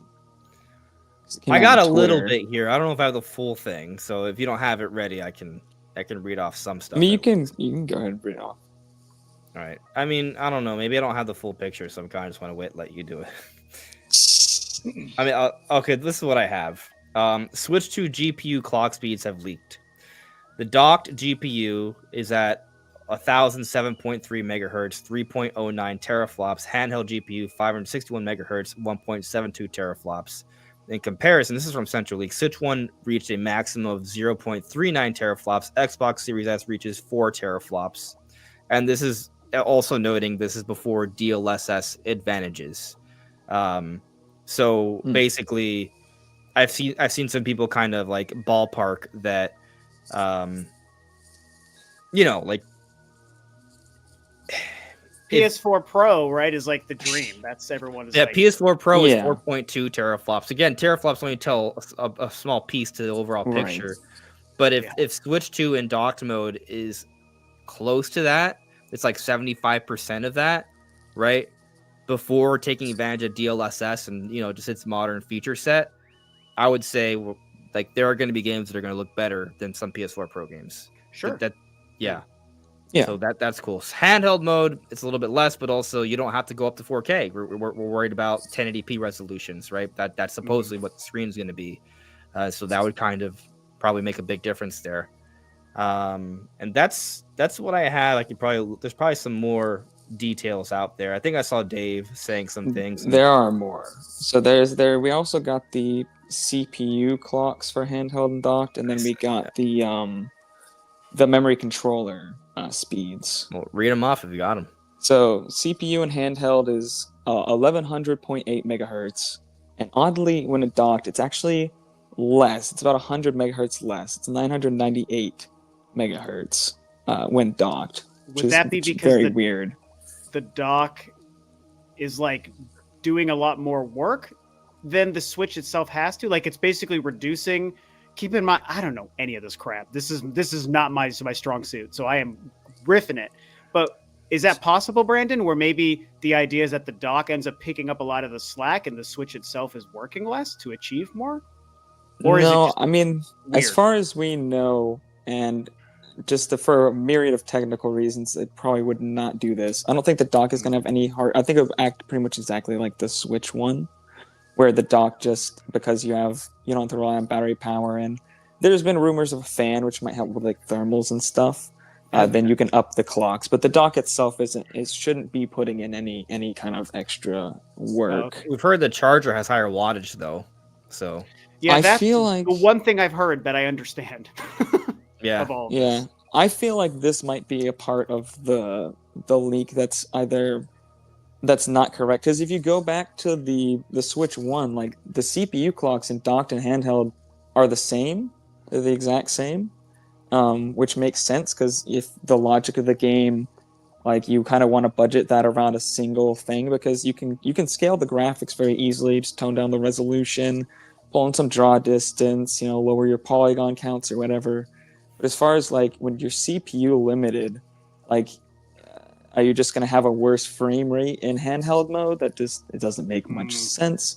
Or in this case, you would actually have a worse frame rate when docked, which doesn't make any sense. Like I don't see why the CPU would be lower. I could see the docked CPU being the correct number.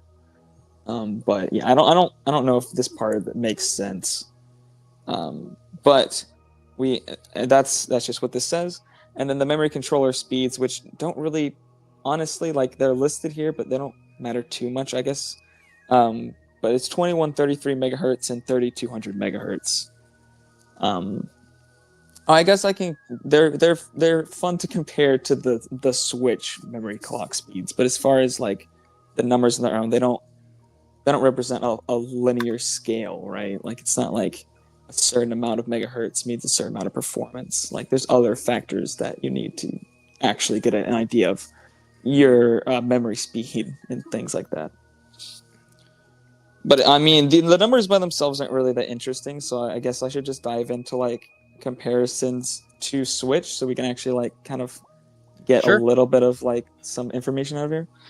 So the one thing that I found most interesting is the GPU speeds. I am going to don't take this wrong way. I super have to pee, so I'm gonna hit the restroom. So I'll be right back though. I'm not ignoring you, Brandon. I promise. Nah, you're good, bro. Okay. Yeah, but the GPU clock speeds are significantly higher in docked. Like the difference between docked and portable is pretty high. And they're a lot higher here than we saw in Switch One because the Switch One's clocks, if you remember, I believe it was. Well, let me just go back. I have it all pulled up. So let me just go to here. If it will load the page again, please. 768 megahertz, and in docked, that's the max that you would get out of docked mode.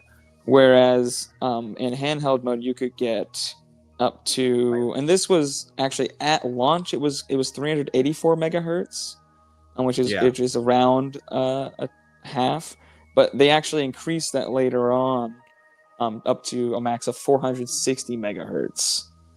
So you could actually get a lot of that performance of the docked mode in handheld mode. Whereas this is pretty much a 2 times increase there from docked to handheld. So it may be that it indicates that we might be getting a bigger boost in docked mode compared to what we saw in Switch 1, potentially. I mean, that is kind of what we've been expecting, though, right? Right.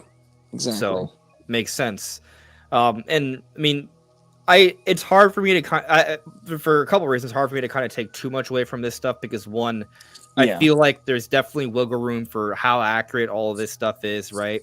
For sure. And the Switch 1 had multiple different modes, so we don't even know, like, if this is the highest mode that's allowed in handheld mode. There could be a higher mode available. There could be lower modes. We don't really know. I believe the docked mode did eventually also get a boost from 768 megahertz up to a higher boost, but I'm not exactly sure. I couldn't find that information in the couple minutes I had to look at things before the show. Yeah. So that might not be true. Rob, just to kind of fill you in, basically from what what Brandon's looking at is, it looks like on Switch 2, docked mode will be about 2 times more powerful if I'm interpreting what Brandon said correctly. About somewhere give or take a little bit, right? Then Switch 1, right? Then current Switch. Well, Switch 2 handheld mode versus Switch 2 docked mode. Oh, docked mode is twice as powerful than handheld mode for the Switch 2? Yeah, Apparently. basically. Yeah. That sounds like a significant difference. Yeah, it does seem like there's going to be a bigger jump from handheld to dock, which kind of makes sense if you're targeting up to 4K and docked mode, and you're only targeting up to 1080p. Yeah, in handheld, you can get away right? with a much bigger difference there. Right. Because on Switch 1, you had a 720p screen in handheld mode, right? And then the highest you could go after that would be 1080p. But in this case, it'd be a 1080p to a 4K in theory, right? So, like, that's a much bigger leap. So, in general, you're probably going to need more power. Yeah, there's a lot more flexibility there.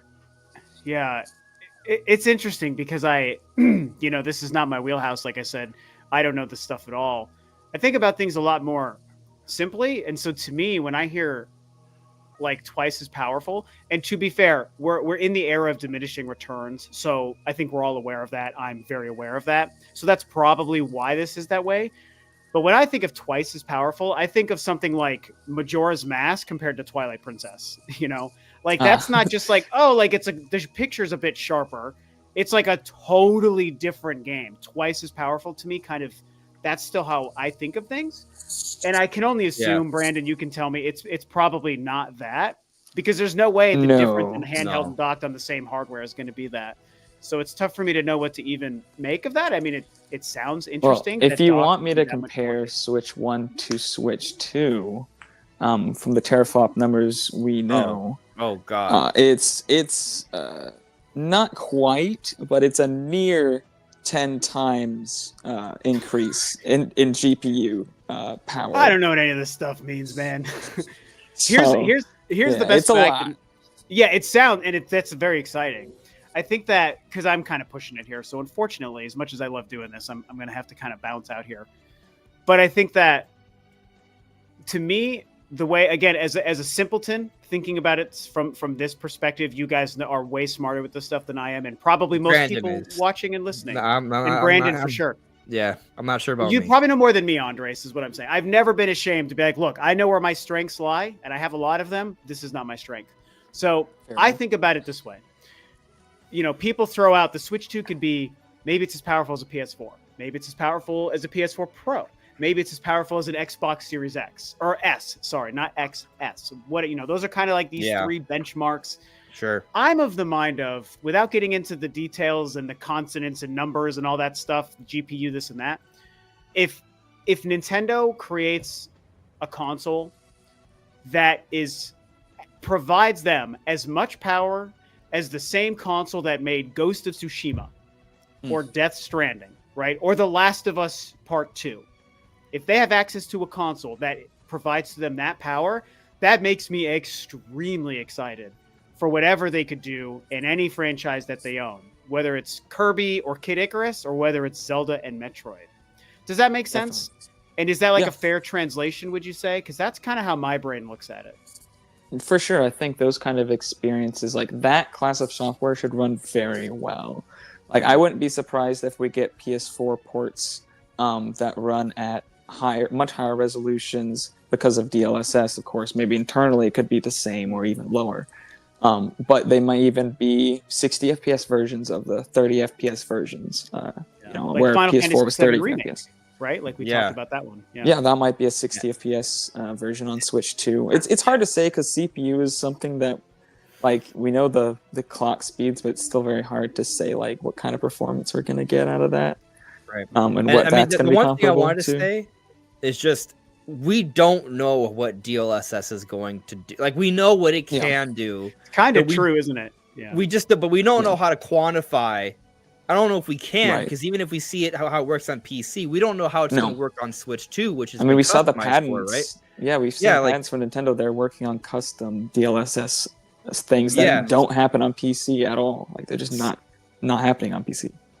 So with that in mind, like this is still a huge question mark. Even if like the numbers are exactly right, we Yeah. still don't really know. I would what it's expect ultimately there. going to mean. Yeah, I would expect to get a similar kind of experience. I expect it to trade blows with Series S essentially. Like I feel like if a game comes to Series S, it can be ported to Switch, and there will be some instances because the GPU itself is weaker, so there'll probably be things like pop-in is probably going to be more noticeable, things like that. But it has DLSS, which is a much better upscaler than what's available on the Series S. So it has more VRAM, so it may have better textures and maybe even have ray tracing when the Series S version does not, and it may have a perceivably higher resolution than the Series S version. So I feel like it's going to kind of trade blows with that system. I feel like the real test would have to be a game that's a modern game, not like an old game like Final Fantasy VII necessarily, but like a modern game that's on Switch 2 and on like Series S, for example. Like Monster Hunter Wilds. Exactly. That's exactly the game I was thinking of even. Monster Hunter Wilds. If people like a Digital Foundry or a lot of other YouTube channels, Super Metal Dave, you brought up Andres, we know him super well. He's the kind of guy who will say, okay, I'm going to play it on the PC, I'm going to play it on the Series S, and I'm going to play it on the Switch 2. With Switch 2, they're probably going to offer like these visual settings, right? Maybe we're going to start getting like performance modes and resolution modes and whatever VSync things, all that stuff. Third parties, I would expect. Exactly. So like Monster Hunter, compare it and turn up the Switch 2 settings if that is available and see what is DLSS actually doing on the Switch 2 version of Monster Hunter versus the Series S, and make those direct comparisons, right? That's what I would think people will have to do to see. Yeah. But again, I just think about what Nintendo will do with it though, because everything they make on their hardware, and this goes back to the GameCube era even and the Wii era, like they get way more out of their own hardware than third parties do. Dude, even N64 with that RAM expansion pack, you look at some of the Majora's Mask, right? Conker's Bad Fur Day, like there were some games at the end of the N64 like, whoa. Rayman 2, pretty crazy. Donkey Kong. So Majora's Mask and Donkey Kong required it. They might have been the only two to require it. I might be wrong on that. But then other games, they just like I know Perfect Dark like took advantage of it. Like the game was very limited without it. Yeah. Pretty awesome. So, yeah. See, this is why, all this stuff, again, this is me joking about how much I don't understand these things. I miss the bit wars, man. Just tell me how many bits we got. I want the bigger number of bits, please. 64. And I'm like, oh, all the bits. 64 bits. All the bits. Yeah. That was a nice, fun time. Well, man. Hey, we know that the Switch has a 128-bit memory bus. Oh, there you go. So there is bits somewhere. If you what does that actually mean? I'm curious. What does that mean, Brandon? It's, to be honest, I don't want to explain it because first off, it would take a long time, and second off, I don't know that I know it well enough to tell somebody else, to try to teach somebody. I know basically what it means, but I don't know enough to tell you. Can you give us? Is it possible to give us an extremely basic, poor understanding? I think it's like if you think of memory as like cars traveling down a highway. I believe the bus is like the amount of lanes you have on that highway. I think it's like the width of the highway. So you're getting more information at a faster clip because there's more real estate available for that info. But there's also other ways. Like we saw, like the memory controller speeds would be related to like how fast the cars on the highway are going. So when you say memory controller speed, what is that? That's not like, you don't mean like controller. That's probably something else. It's like a chip on the board that controls where memory goes, like between different storage mediums. Controlling on the memory. Board. Okay. Yeah. That makes a lot more sense then. Yeah. Yeah. I just magic. Again, I kind of trying to wrap up, to get it, but this is like exciting because I can't talk about these details, but this is the power conversation. Like, how much more powerful will the Switch 2 be? Right. And I just know for me, like PS4 Pro is a wonderful target. You know, like Yeah. again, I rely on the simple comparisons of other games available for the PS4 Pro. And you know, Last of Us 2 is on the PS4 is one of the best looking games I've ever seen. It stands up and is better looking than most games I've played on PS5 and Series X. I mean, it's that impressive. Imagine, Dog has look at Horizon. art direction. Now, Horizon, imagine, yes, that's another one. Horizon. but imagine if the Zelda team had that power, what they could do. Exactly. Yeah. It'll look better than Horizon. It'll because look of better than Nintendo, Horizon. they're wizards at what they do with their hardware. So they will take a piece of hardware that is capable of making Horizon, and they'll make it look twice as good as Horizon, which itself is insanely beautiful. I mean, I'm thinking about how good games on Switch 1 look, like Pikmin 4 and like Luigi's Mansion 3. Like imagine Luigi's Mansion 4 on Switch 2. Oh my gosh, that game's gonna look insane. Like we're looking like as I said earlier, we're not even entirely sure how much of a jump we're talking about here when you count for DLSS, but it's going to be a massive jump. Yeah, it's gonna be one of the most massive leaps we've seen from Nintendo because they do this thing where like they do like a minor leap and then a big leap, a minor leap and then a big leap, right? Like the switch over from Wii U is not that much of a leap. I would say it's like a big leap. I hope it's the GPU power in Switch is very comparable to like the Wii U or the Xbox 360, and they pull off like PS4 class software. I mean, to me, Switch 2 is going to be near PS4 Pro. So what is that going to be able to, pull off? It's going to be PS6 level games. Yeah, right. We can only dream. Yeah. Yeah, I mean, to me, the fact that you talk about how technically the components of the Switch are more in line with like 360, but even though it's not on par, it still plays games like Doom 2016 and Doom Eternal and The Witcher 3, which are Xbox One and PS4 games. Resolution's not as good, frame rates of it, but like they're there. The Witcher's a demanding Xbox One PS4 game. Yeah, so that just shows like what they're able to do, with the one thing I know and have learned about the Switch architecture, even though I can't talk about it intelligently, is that it's very well built to be able to pull off tricky things like that. Does that sound right, Brandon? That's what I've always understood. You have access to software that allows you to fine tune different systems like down to like the exact specifications of that hardware. Whereas a lot of developers, they have to take into account a lot different kinds of hardware, especially on PC. Like if you were to compare the PC, like a component similarly spec'd in the PC space to what the Switch 2 is going to be, like you're not going to get nearly the same kind of performance because those games have to be optimized for a plethora of different configurations, whereas they can go down and look at the exact amount of CPU cores and do a fine-tune an effect for the strengths and weaknesses of that console. They can be like, okay, this effect is a little too heavy on this aspect, which is hard for the Switch 2 to do. So we're going to do this different effect, which looks similar, but is way more performant on this specific hardware. Yeah. Those are the tricks. Yeah. So I want to, Rob, I know you got to go, right? So I just want to point this out real quick because a couple of the super chats do mention you or mention something that I think they would like to hear from you from. Oh, okay. Right? So I got it. I'm not going to spend too much time on them yet because I know you got to go, but just so you can kind of be aware, right? Leo Aguiar shouts you out, Rob. He loves your content and your Metroid reactions. Thank you. Yeah. Leo Aguiar does ask, do you think Nintendo will tease something with a tweet like they did for the NX? Bro, my dream is tomorrow. They're like, tune in at such and such time for the reveal of the successor to the Nintendo Switch, and it's Samus pulling a curtain. Yeah, let's do it. That'd be crazy.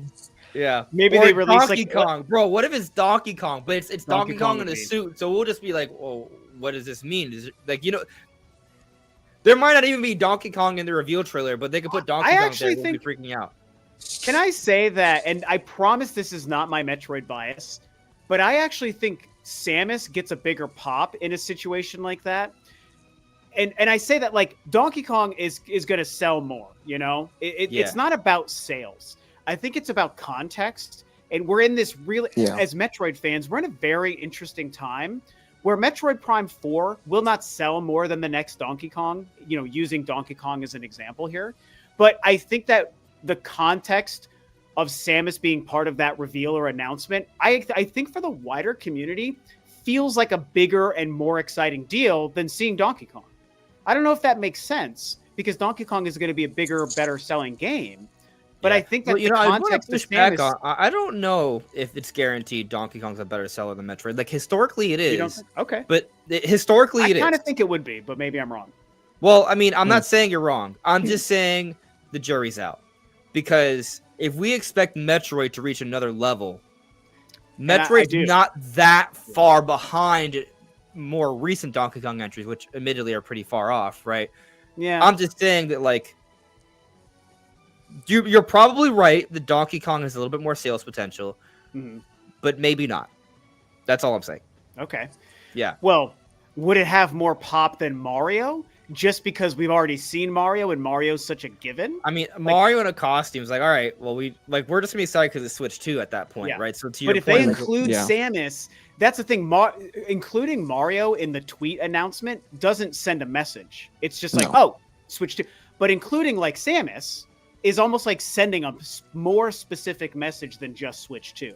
And I think that's more what I'm getting at, right? Then Metroid's going to sell more than these games. It's like, it just adds. There's going to be that surprise level for sure. But the more we talk about this, the more I think, well, there's also a chance they're just going to tweet out, hey, tune up this time for the presentation. See you then. There's going to be no imagery. It's going to be a basic tweet, because Nintendo's gone like less, like in terms of like their social media, like they've lost personality. The games and the support has gotten better, but like the wacky stuff has dissipated. Yeah, and that's the wacky in between stuff. Like they're still wacky with their game designs, the Alarmos of the world, which is most important. Yeah, and that's most important. Yeah, and that's the Iwata effect, right? We all know that. Like, new leadership took over. Iwata was a lot more into that personality and identity, which was amazing. Right. And everything except the Wii U that he oversaw, people sometimes forget this. Everything else he oversaw was a pretty titanic success. Well, GameCube wasn't a titanic success, but the Game Boy Advance family and the DS family and the Wii and the Switch is his baby too, by the way. Yeah. So, I mean, the Switch is his legacy. You're right. It's his legacy. I agree. So he did I think it's just going to be a tweet. I would like to wake up tomorrow morning at 7 a.m. So for me, 12 hours from now for me. And it's, there you go. Tune in tomorrow, which would be Thursday, and see the Switch 2, or see the Switch. They're going to call it the Switch successor. Yeah. I'm prepared to wake up tomorrow and to see the internet going nuts because nothing's been said yet. It could be that. Yep. Yeah. They're going to go nuts because we got it, or nuts because it's not here, and everyone's going to be like, I'm F5 on Nintendo's Twitter account. Well, if I'm not mistaken, I heard other people talking about this, right? But I believe when they announced Switch 1, it was at nighttime. Yeah. Absolutely. Yep. Right, so we might have to wait. Tomorrow might be just like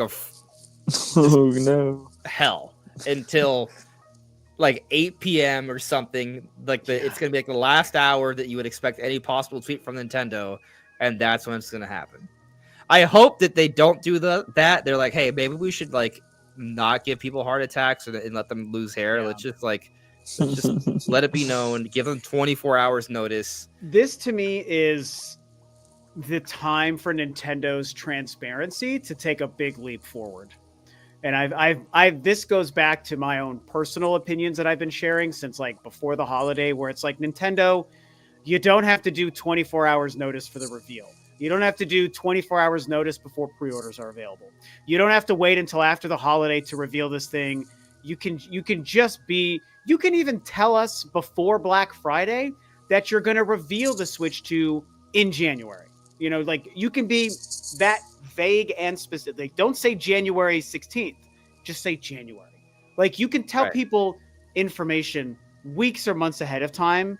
You can. When did listen to me. When did Microsoft announce their next Direct? It was like a few weeks ago. Yeah. And it's a few weeks from now. Like, it's fine. You don't have to tell people there's a Nintendo Direct in 6 hours. You can tell people the week ahead of time. Like, it doesn't hurt anything.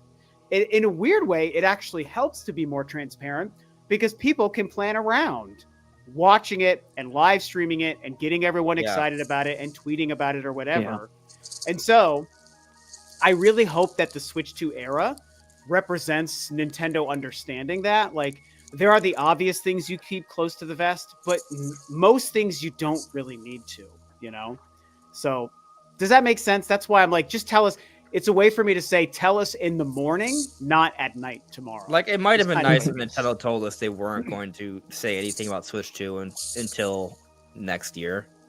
Right, but they allowed us to just kind of freak out about it for 9 months. Now, for most of 2024. You know, admittedly, I'll also say that because we didn't know, it gave me something more to talk about in this dry period of time. Right, maybe that's why they did it. I think they do going. This because we freak out about it, and they can get away with it. Free marketing. We're all the problem. Let's be honest. We enable them, no doubt. You make a very good point, and I agree with you. I mean, think of it like this: like, think about like the biggest YouTubers. They can go live whenever they want. They don't have to. They don't have to tell you, "Hey, I'm gonna go live at this time." Like, it's just like they just do it. You're right. Like, there's like a little bit of swag with that, and you know, maybe I don't know if this is me like kind of like, you know, tooting my own horn a little bit, but I don't announce my live streams anymore. I just like I schedule it like an hour and a half advance, and that's usually it. Unless there's extenuating circumstances, but also people usually know that I'm gonna go live. You're on a bit of a schedule, but no, you're right. Yeah, if you're live, people are gonna pop in. They're gonna see it. Yeah. So also I try to limit how annoying I am with my announcements. So I don't think I shouldn't say that. I just can't imagine people mind. But yeah, I think that, you know, my closing thought before I pop out, finally, I've been pushing this so long, is that, I just want to reiterate that I hope that their approach to transparency changes. And you brought up a great point, Andres, where it's like, it was like May or whatever that Furukawa sent out that tweet, like, hey, just so you know, we're going to share the Switch successor by the end of the fiscal year. Like, what if he just said in 2025? Like, just say that, bro. You know, because it's just they don't need to be. They gave us a 10-month window. Yeah, that's ridiculous. A shorter window would have been nice for our sanity, but it would have been. And for content creators who are full time, which, as we discussed earlier, I'm not. So this isn't my personal perspective or relationship to this, but for content creators, it keeps everyone having to talk about it, and it's good for their marketing, and it's good for people who are full time, and that is true. I'm not full time, so I'm just like, bro, just tell me the details, man. Just we'll still speculate if we know it's coming in January, for example, or 2025. People will still be able to speculate and talk about Switch 2 if they had just told us that detail. Yeah, let me just other details we'll talk about instead. Yeah, exactly. All right, so I know you got to go. I do not want you to turn this into a giant thing, but where does Metroid Prime 4 fall on the timeline? Quick. Oh man, that is a big thing, and I've talked about it. So okay, I got another super chat here from Free Metroid. By the way, thank you, Leo Aguiar, for your super chat. But Free Metroid is asking about the timeline. I know you got to go, so you don't have to go that deep. Well, I got to give it a couple minutes, and so. Okay. And I might read it real quick though. Go for Free Metroid asks, thank you for the super chat, by the way. When do you all think Prime 4 will take place in the Metroid timeline? And when would you all like it to take place if it was up to you? I would like to be shortly after Super Metroid. I think that would be cool. Great theory. And I see that's a really big super chat too. So we definitely should talk about it. I'm with you there. It is the ultimate question is where does it take place? I think that, okay, so we know that time travel is possibly a part of this game. So that does change a lot about that. Oh man, it could be multiple points in the timeline. It could be. I think I brought it up on a podcast we did even. Like, what if she does an Avengers Endgame and she runs through different periods of other Metroid games? That would be crazy. But not to focus on the timeline thing as much. I would say, because there's two options. It either takes place directly after Metroid Prime 3, which would put it before Metroid 2 on the Game Boy, or they do something different and they move it at the end of the timeline, or they move it maybe after Super Metroid, like this person is suggesting. I think this is an Occam's razor situation to me, where the most likely scenario is the true one. It probably just follows Metroid Prime 3 and it takes place before Metroid 2. And that's fine. They set that up with the Silex thing at the end of Metroid Prime 3, and I'll be very okay with that. But to the other part of the question, where would it take place if it was up to me? Again, the time travel thing changes this, and it could do all of the above, but I've long said I think that there's something very interesting to the idea of it taking place after Metroid Dread at the end of the timeline, and it's not impossible for that to happen because there's no rule that says at the end of Metroid Prime 3, when we see Silex chase after Samus's gunship, that he catches up to her tomorrow. It could take him 20 years to find her for all we know. Right. The way I've interpreted it is that he was just stalking her. Because for a long time. Because then we have Federation Force that happens afterwards, and he steals the Metroid, right? And then obviously we see what happens in Prime 4 in the beginning. So obviously, like, he's been doing things since Prime 3, so I kind of assume that they didn't. I don't know. Something could have happened. Maybe they did have an interaction, right? And maybe we'll learn about that. But it might have just been him keeping tabs. Very or possible. It's a retcon. And I hope they don't do that, even though it's not a huge deal if they do. But I hope they don't. And I've thought about that, and it makes me a little bit nervous. But I'm not going to let anything poop on my Metroid Prime party. I'll be excited no matter what it's about. But the idea that they also suggest, like, if it takes place after Super Metroid, if they just pick a random point in the timeline to fill in just gaps, if for whatever reason they choose to do that, I think that's interesting because as one of the very, very few Metroid Other M fans out there, that to me was always one of the most interesting parts to Metroid Other M. That was a game that was sandwiched, which by the way means Metroid Prime 4, per this person's theory, would fall close in the timeline with Other M. But the fact that they released a game that was sandwiched between Metroids 3 and 4, like, that's crazy. It's really interesting to me. So if they were to sandwich Metroid Prime 4 also between those games or around that same timeline, or I mean that's an option. Maybe between Metroid 2 and 3. So that would be between Metroid 2 and Super Metroid. Maybe that's a timeline that hasn't been explored all that much. Quick question. But I like the idea of post-Dread. I think that's a really cool concept to me. Percent chance that Silex's real identity is Ian Malkovich. Ian Malkovich? Adam Malkovich, you mean? No, his dead brother. Oh, the brother. Because that's the storyline in Other M. I just thought about it because you brought up the potential proximity to Other M. And so I think that would be an interesting development. It would be, but the reason I'm going to say it's a low chance is just because there was such a negative reaction to Other M that I think, for the most part, is unfair. Some of it's fair, but most of it's unfair. I think that Nintendo would be bullish to approach that too much. I would love to be proven wrong. Well, here's the thing, though. This would be one of those details that, like, they wouldn't market it, right? We would learn about this after playing the game and theorizing about it, right? Like, we wouldn't, you know what I mean? So it wouldn't be like, oh my God, the Metroid Prime 4, says Other M is great. How dare they? No, it wouldn't be that. It would just be like, hey, this is an interesting connection, right? Well, Metroid Dread had that concept art that you could unlock for Other M, which was like their soft confirmation to the haters that A, that game is canon, and B, it technically falls in the canon storyline of the numbered 2D games, which absolutely is true. And they only included concept those art pieces you can unlock for the 5 numbered games and Other M. That's it. I think Other M is actually the Metroid game that deserves to be remade the most. I'd love it. I would support that. Because, like, the gameplay concepts are cool. You just have to kind of tinker with the story a little bit. I agree. The controls should be different. But, like, there's a really good gameplay. It's a really good concept that just needs to be executed a bit differently.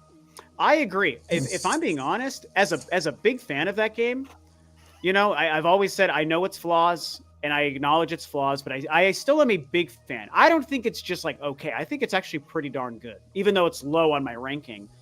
I think the biggest thing that I would like them to improve that they really wouldn't be able to improve. I think it's the only true big flaw of the game, even the Americanized story, and people hate that, the Japanese version is a lot better. I don't mind anything that they did with Samus in that game.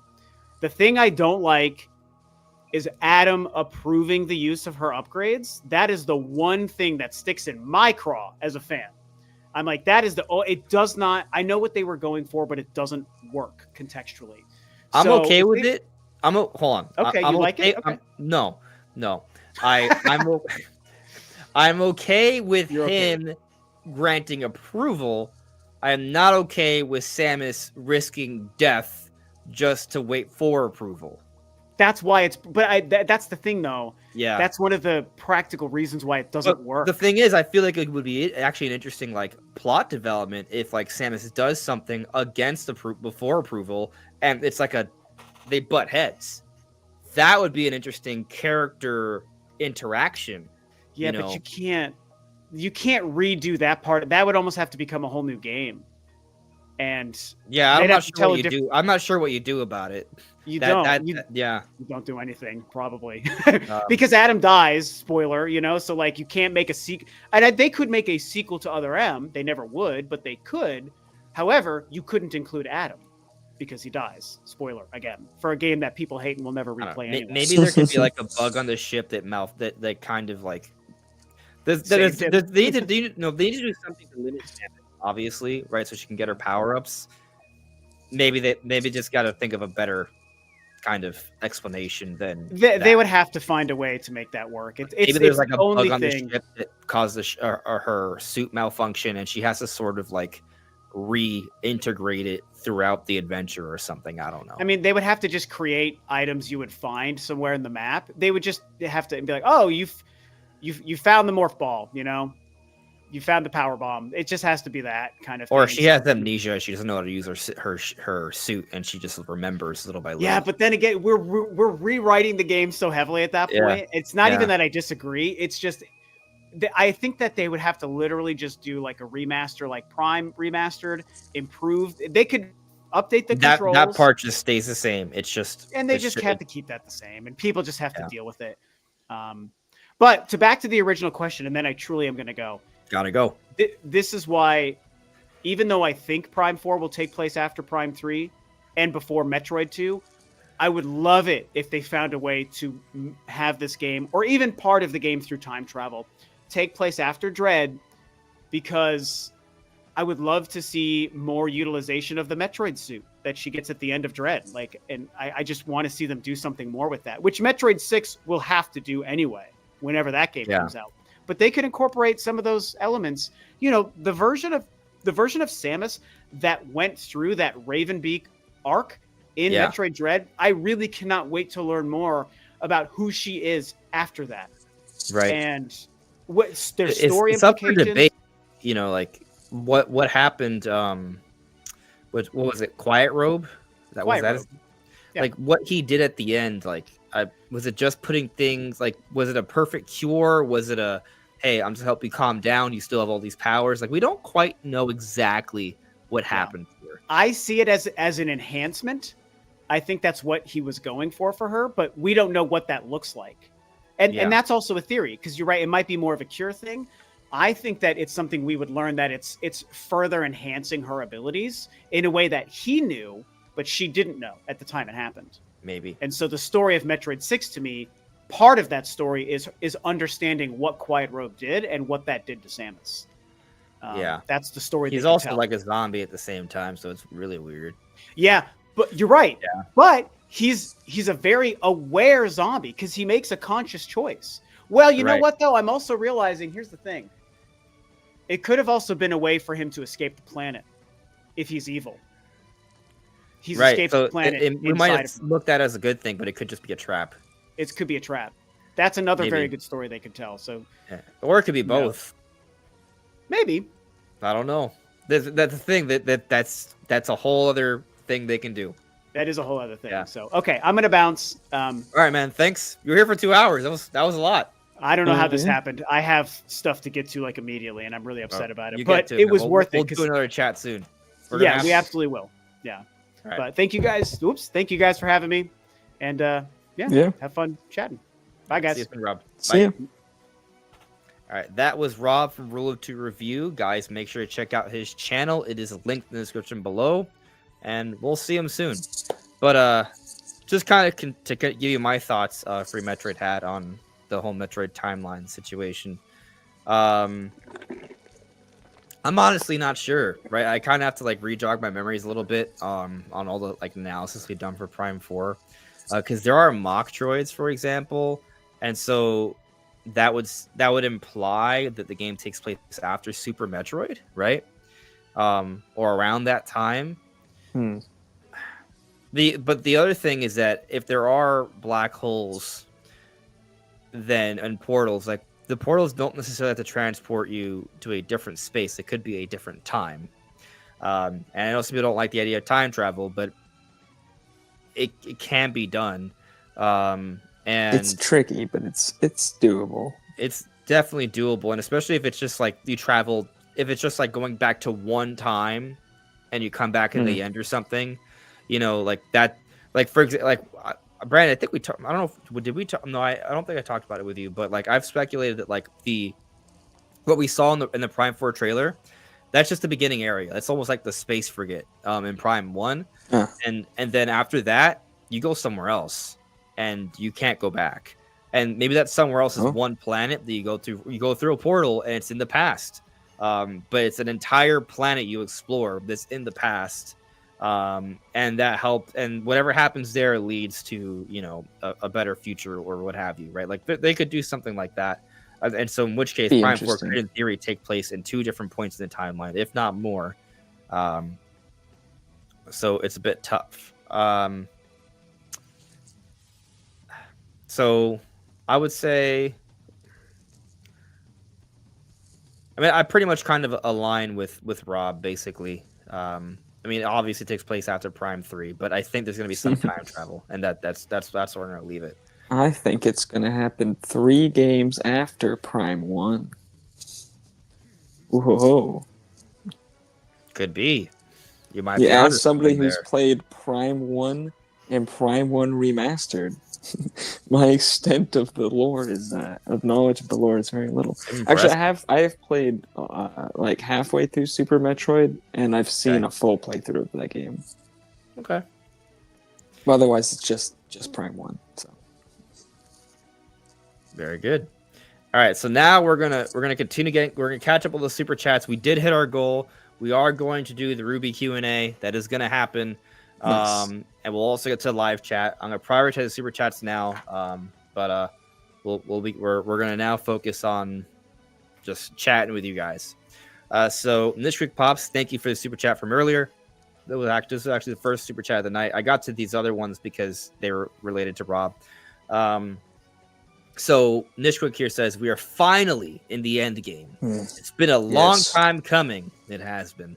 Oh, yeah. But I'll be a bit bummed if we don't see mini games. Plus, it's just things we know from leaks. Yeah. I mean, we talked about this earlier. This is probably when you put the super chat. But I think there's got to be games. I do. I think there's gonna be games. Yeah. Nintendo more than any other company is all about the games. Like, the hardware's there just to facilitate the games. So, yeah, I mean, everything's without context, without the games that were, and how the hardware is going to impact them. So, yeah, got to see the games. Crucial. Absolutely. Here's hoping we're not wrong. God, I hope not. I mean, even if we are wrong, I imagine we'll see games shortly after. I mean, we have that the rumor. I forget who said. Paul Gale. Paul Gale, yes. Yeah. That third party is having it. And there's a whole bunch of like there's some retailers that apparently have a bunch of Switch 2 games like in their systems already. Like it's just we're waiting for a reveal, and then the floodgates are going to open in terms of official announcements. So, right. Yeah. But yes, shout outs to Boo Mini for gifting another membership. Boo Mini is the MVP of gifting here on Andre's Restart. I appreciate you, buddy. Jacko Mac with the super chat. Thank you. Do you think Switch 2 doing a Switch 1 but better will be enough, knowing the Wii U, Switch standout features? This kind of goes back to what we were talking about earlier about the games. Like, it would be enough if you got the games. You need to show games that were like, hey, I really want that, right? If you guys show off that 3D Mario, I think that'll make a big difference. That said, I also expect the Switch 2 to still have some differences. It is ultimately going to be a better Switch, but we've mentioned some of the things like the C button functionality, the optical sensor on the side of the Joy-Cons. Maybe that's like it kind of improves tabletop mode. Like there are things that I think that we're gonna be like, oh, that's different, right? Ultimately, it is still gonna be pretty much just a better version of the Switch, and so I think that the main component to all of this is the games. Show the games.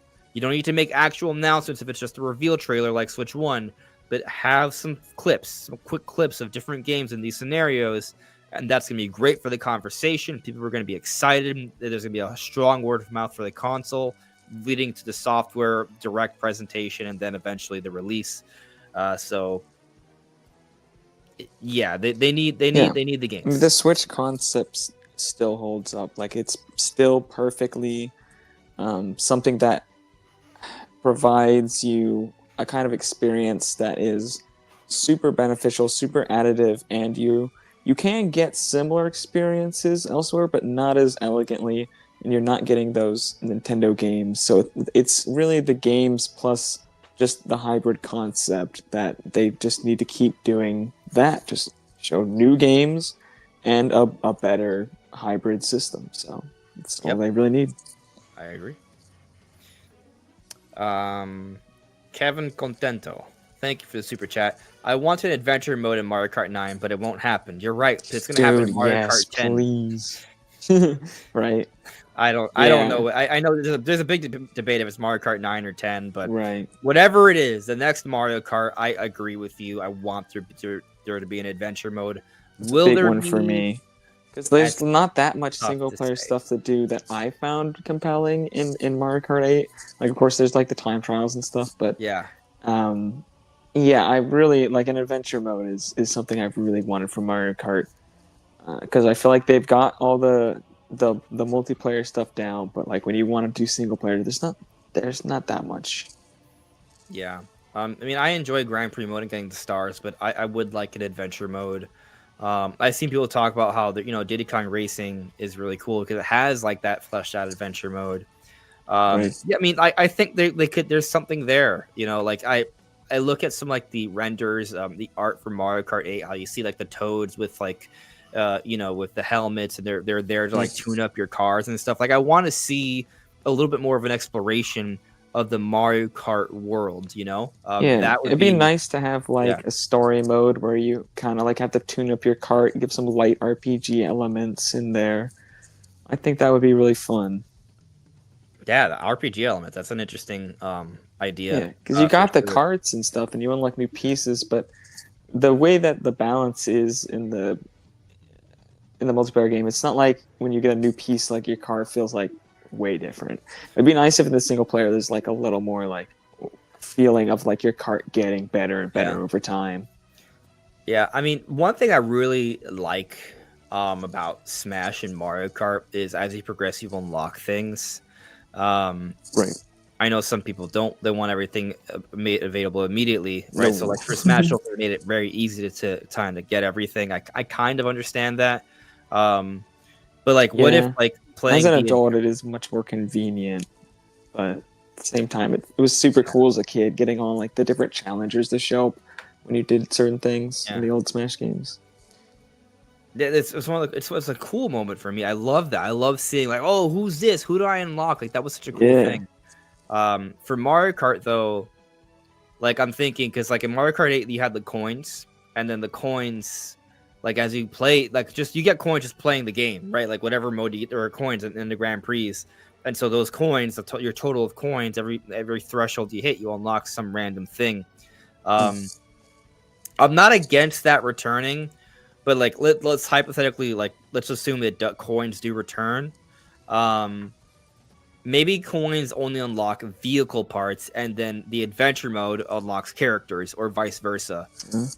Because if you have coins that unlock everything, then why do they bother the adventure mode? I would like it if they changed coins to be like a shop thing, because even though like essentially Oh. like you're still getting things for coins, it'd be nice to have like a shop where you can go in and choose different things that you wanted to get. And Okay. they could also have like different like smaller customizations and like more aesthetic stuff. I like That where would you're be going cool. with this, right? I think I like where you're going with this. The coins you buy stuff, right? You can if there's a single player adventure mode that unlocks characters, maybe, Yeah. maybe vehicles, right? But the coins buy you, maybe they can buy you vehicle parts, accessories, cosmetic Yeah. changes, skins. This is, by the way, this is all in-game stuff. This is not like microtransact. No, this is all No, like no, no. in-game system things. I like that. That's not a bad idea. I just still want to also have, oh, I unlocked this by playing sort of thing, right? Like as long as there's Mm. both, that's cool. Like maybe even Yeah. like not just adventure mode unlocks, but like, hey, if you get a star in a Grand Prix, that's an unlock. You get 2 stars, that's an unlock. Maybe they're really rare vehicles or something. And so that Yeah. way, most people can still get most of the things they need.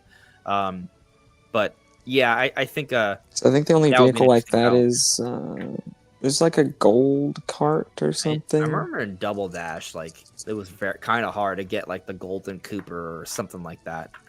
It was crazy. So that'd be, yeah.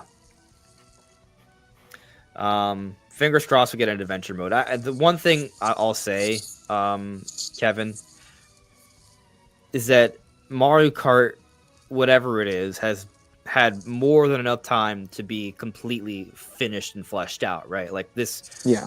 this game's not going to be rushed, I would assume. So whatever they envision for the next Mario Kart, they're going to have the technology, the infrastructure, and the time, and I mean probably the budget, because Mario Kart 8 Deluxe is the best-selling Mario like Nintendo game ever outside of Wii Sports because Right. of the bundle. Like it should be every sort of thing that they would want to do for Mario Kart should be greenlit here. So there's no reason to hold back. So if the Mario Kart team has any real interest in doing an adventure mode, then we would see it in this game. If we don't see it in this game, they just don't think they care about it. Yeah. So And it is kind of probably the least important aspect of the game, because I mean, they can definitely make Mario Kart 9 without that, and it would sell gangbusters, just like Mario Kart 8 Deluxe. But like I don't think having an adventure mode would cause it to get like many more sales compared to just having a fleshed out multiplayer mode, because that is really the big selling point. It does suck, but like multiplayer games in general, like the campaign aspect or the single player aspect of multiplayer games is getting less and less important as far as like I mean, actual even sales for the game, which does even suck. fleshing out But the online mode would be neat. I just want more to do in the Mario Kart games. yeah, So I'm just the idea of having like a single player mode in your multiplayer game is becoming less and less of a thing. And it's like single player parts aren't really selling these games. It's the multiplayer part. So, but hopefully they do have a good idea for an adventure mode, and they do that anyways. yeah. Even if it's something kind of basic, I think it would be interesting if you had like some RPG elements into like some mission mode or something. Yeah. All right, so where was I? Okay. Iron Templar with a super chat. Thank you for the super chat, Iron Templar. Are there any IPs out there you wish Nintendo would acquire? I really wish they would make an acquisition for your G.I. Joe and He-Man. Can you imagine the AAA games based on those IPs by Retro Studios? Wow. That is... Those are insane. That would be crazy. He-Man. He-Man especially is not a relevant IP these days. I think it'd be really cool. I'd love a throwback like that. Something about Retro I think Studios. they could do something cool for sure. I don't know if this is by design. I don't think it is, but I think coincidentally, Retro Studios has a history of reviving old IP, and given their name is Retro, right? Like they revived Metroid, they revived Donkey Kong. if Retro Studios is given another IP to revive, they would be kind of fitting their namesake, which would be very neat. And G.I. Joe and He-Man would be absolutely retro. So I think it's a cool concept. I'll say that. But IPs, okay, because at first when I read it, for some reason I was thinking developers, but you're thinking about like IPs. Like, so what are some non-Nintendo IP that we kind of wish were Nintendo? Oh, I got one. Banjo-Kazooie. Oh, yes. For sure. Yeah. For It used to be sure. kind of Nintendo, so I would like them to actually go out and make it Nintendo. That would be, and actually, Retro Studios might be able to do a good job with that. Maybe. Maybe. I don't think they do a bad job. It just is kind of a strange game for them to. Well, no, 2D platformer to 3D platformer. It's not too much of a stretch, I guess. The personality might be the bigger thing. Maybe. But I mean, if they were able to do Donkey Kong, that's the thing. Donkey Kong before. Like, sometimes I forget they made some of the best Donkey Kong games. Right. I mean, they were different, but my point is they were able to take some rare games and make them amazing. Like they can. Yeah.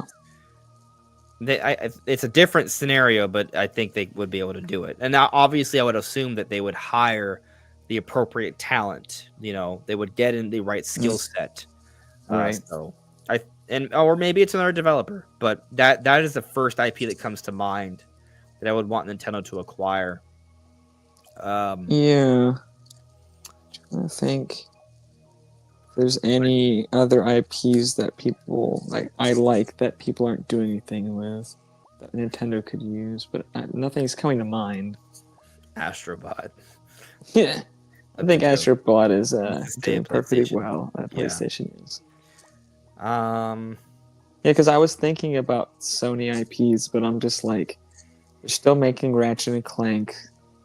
So I don't know, maybe like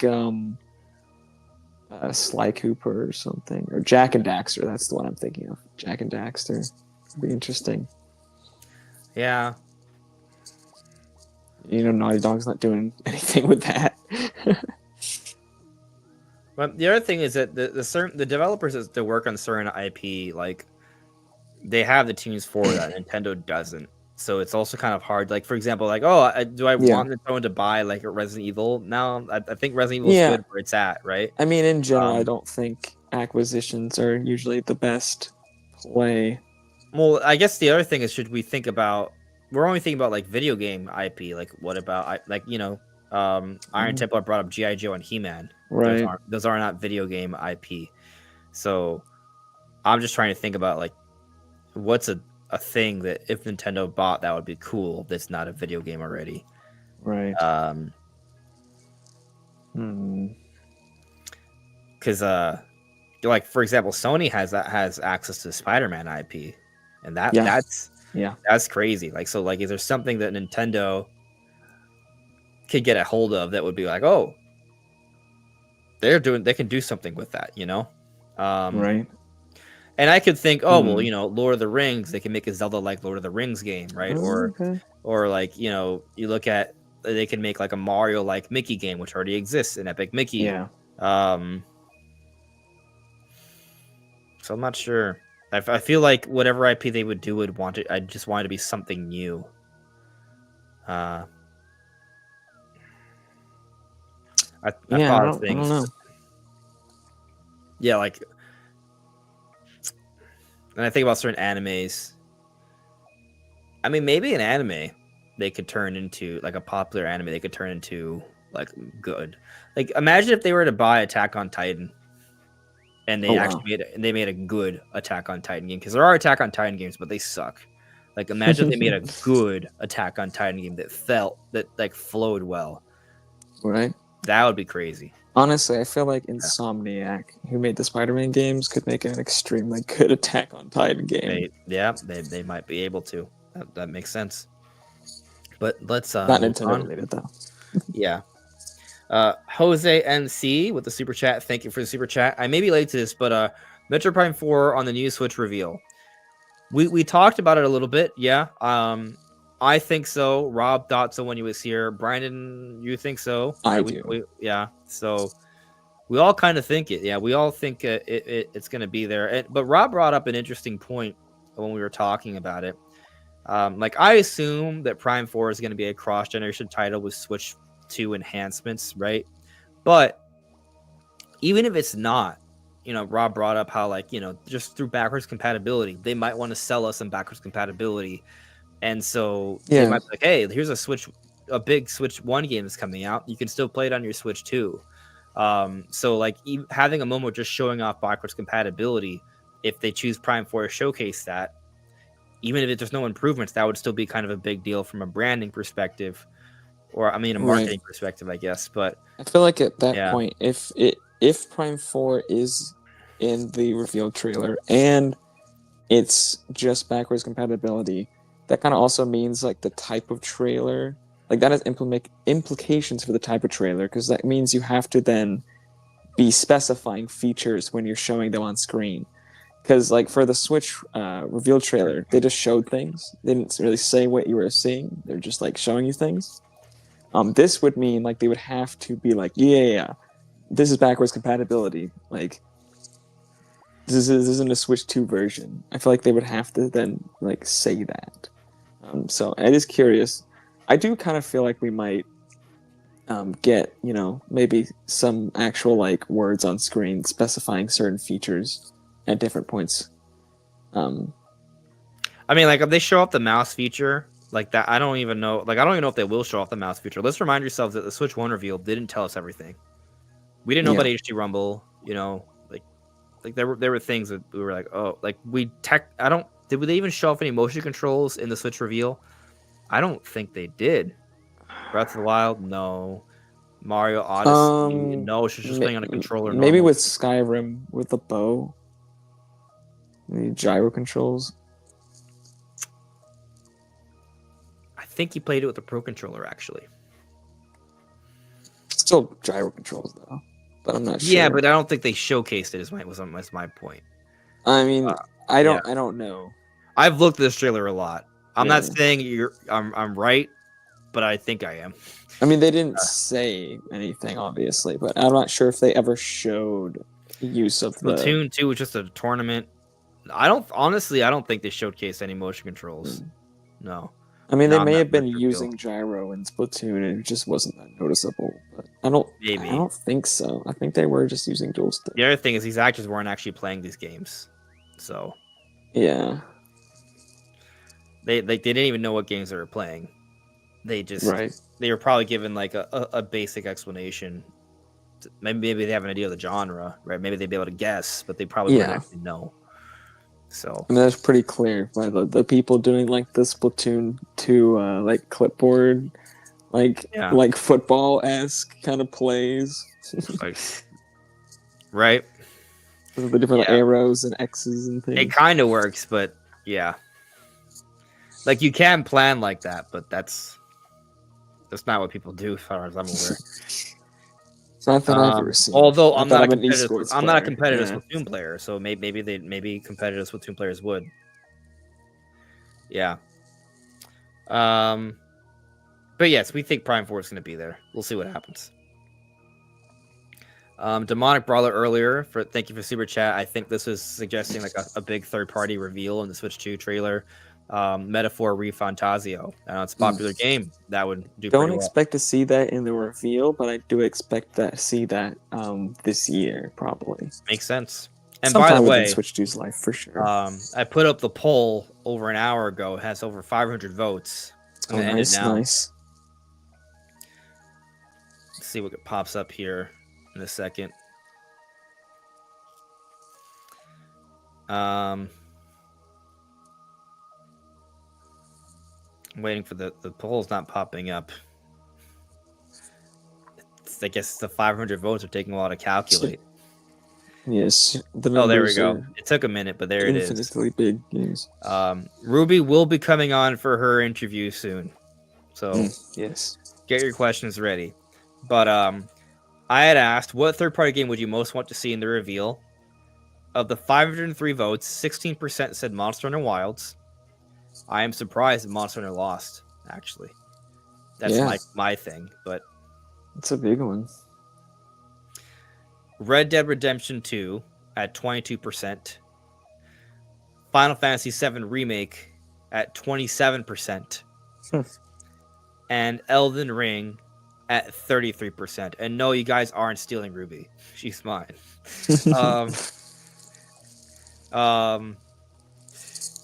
So Elden Ring wins. I'm actually surprised that Elden Ring won as well.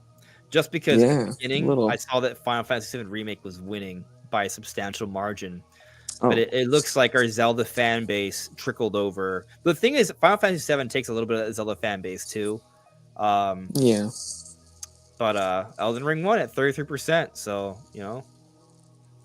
yeah, we'll see what they actually show, but that is very interesting.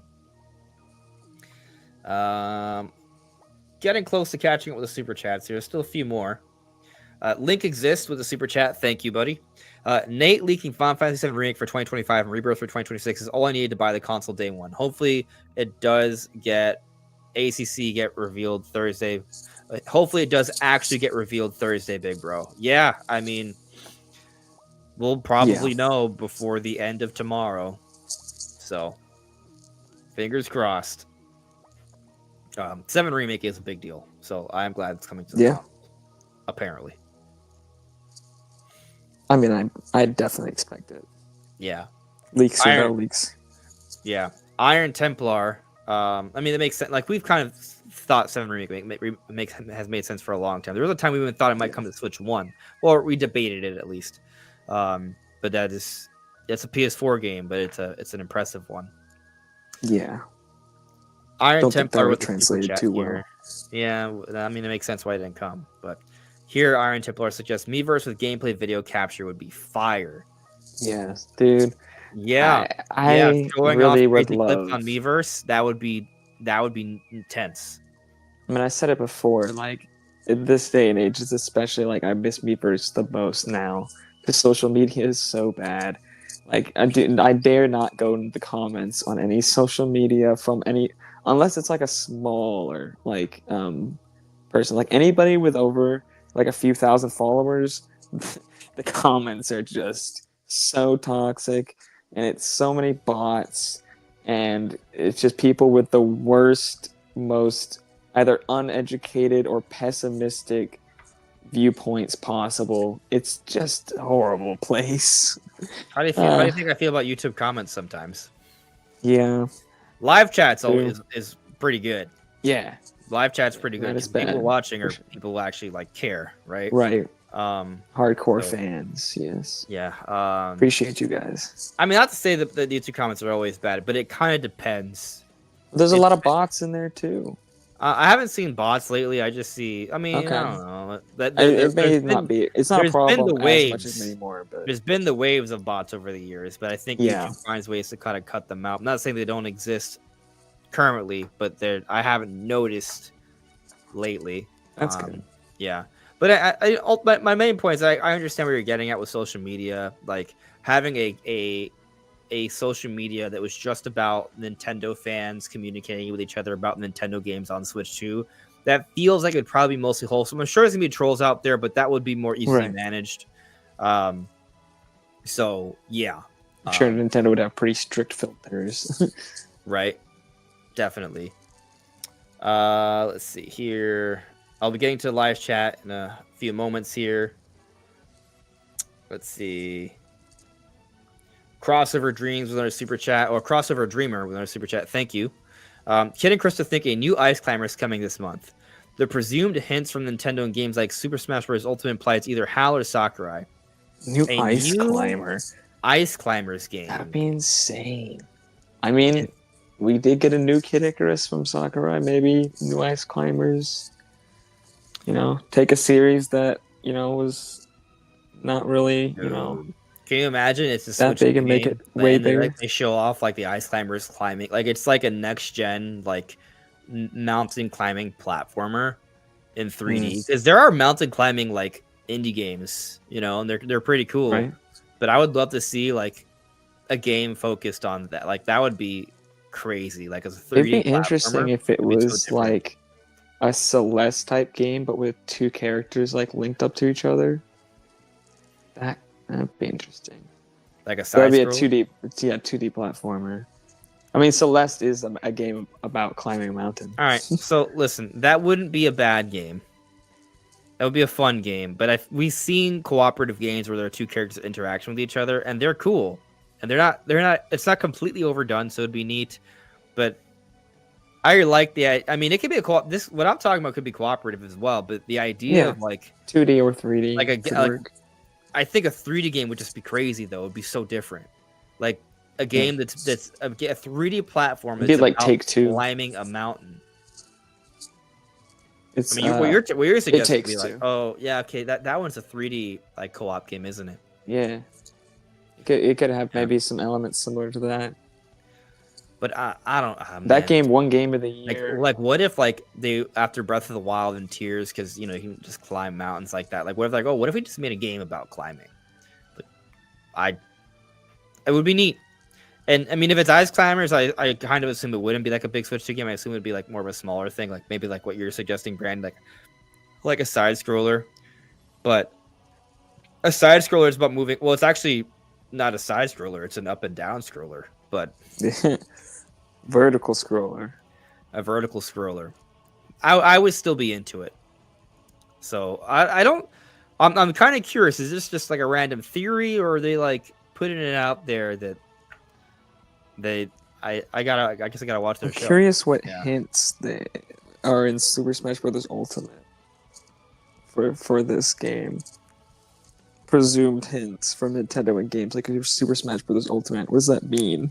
I don't think there's any like hints. Yeah, that I just don't understand what that sentence is. Are there any reveal trailers that have like Ice Climbers relevant? Even if they did, that was from a while ago. That said, I'm not saying there can't be a Kid Icarus game. I think there can be a Kid Icarus game. I think there can be an Ice Climbers game. I think there's a lot of Nintendo IP that can make a comeback, and I think on Switch 2 there's gonna be a lot of opportunity there. So I'm all for it. All for it. I mean, this month would be insane, though. I guess that doesn't make part sense. of the reveal. That would be the implication because we assume a direct for Switch 1 would be next month, right? We'll see though. I mean, they could do a January direct. They rarely do, but they could. Sad Talks Games with a super chat. Thank you for super chat, Sam. I can't believe Switch 2 is going to be here. What are some of the features of the system you think we'll have on a software level beyond campus? My examples: achievements, themes, music. I do think themes and maybe music with that is going to be a thing, because that's a huge criticism of Switch 1 is that they came out with and it had a themes section and it was basic white and basic black, and they've added nothing. Not one theme. Like, you could definitely tell they had plans at some point to have themes, and I feel like they just didn't. I think that the UI maybe was a little bit too slow, potentially with the themes or something. I have to imagine it just wasn't as fast as they wanted it to be with the different themes and stuff going. And that's like the only reason they didn't do it, because it seems like they had themes in mind. So I feel like a big way to differentiate the UI from Switch 1 to Switch 2 is just have themes. And you could even do it how the PlayStation 5 does it, where there's like different backgrounds if you're scrolling over a different game on your home icon, changes like the background of your PlayStation UI. So they could do something similar to that, or change like a main theme that plays, and then like a either a static or hopefully some sort of maybe even dynamic background, depending on what game you're hovering over. You don't even necessarily have to choose a theme, but it could be themed depending on what game icon you have selected. Yeah, I will say that what I like about the Switch 1, even though it's simple, it's so quick and snappy. And so one of the reasons why it probably is so simple is to make sure it stays quick and snappy. Exactly. But the Switch 2 is going to be vastly more powerful and running faster, right? Like we expect minimal load times for a lot of games. For example, they might be able to get away with a more advanced, sophisticated, nuanced, menu system without the slowdown. So Yeah, I'd Yeah, imagine yeah, Switch 2 would be powerful enough, even if they changed themes on every single game icon. It should be able to switch between them pretty much instantly. I yeah. imagine. I also think, I mean, this is a little bit of kind of just doing the like continuing on the campus train, but I expect there to be native voice chat in the system. Yeah, I And think they kind yeah, of really need that. Like yeah, they need to prove that they can do online in a very competent way. yeah. One other thing that I expect is the eShop will be better. Yeah, I mean, just by Yeah, default, it's going to be a lot faster. But I hope they kind of just make it a lot. It's more searchable. And right. just there's a lot of issues with the eShop, and I don't use the eShop enough to know all of them, But yeah, there's a myriad of ways that it could be improved. Yeah. I know for one Now, though, like it's just going to be faster. Like it should be a lot snappier, and that is one of my personal biggest issues with the eShop, other than the fact that there's just bloatware constantly throughout it, is that it's slow as hell. And that should just natively, just by virtue of it being the Switch 2, that should be a lot better. yeah.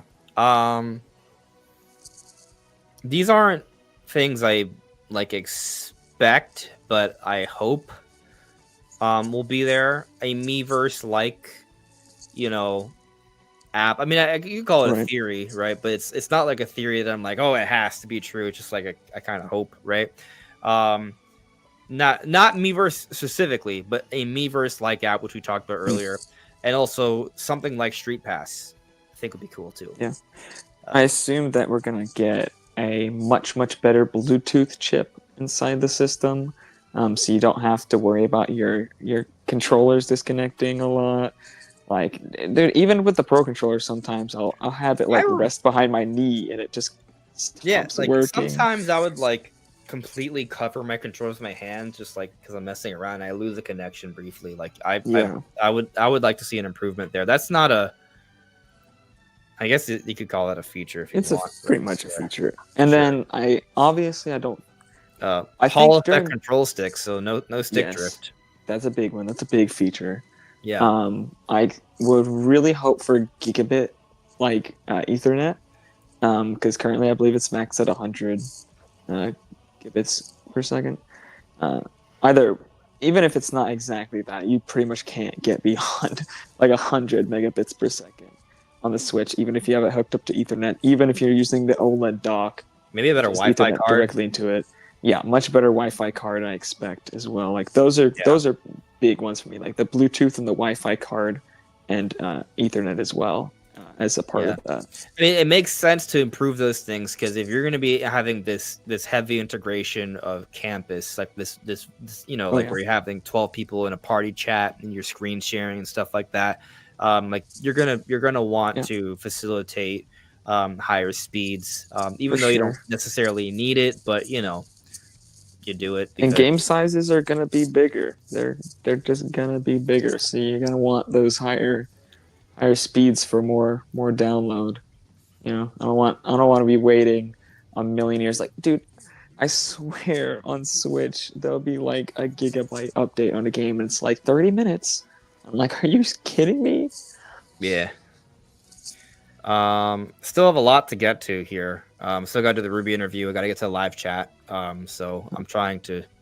I am going to be right back while you read this question. I just need to use the bathroom.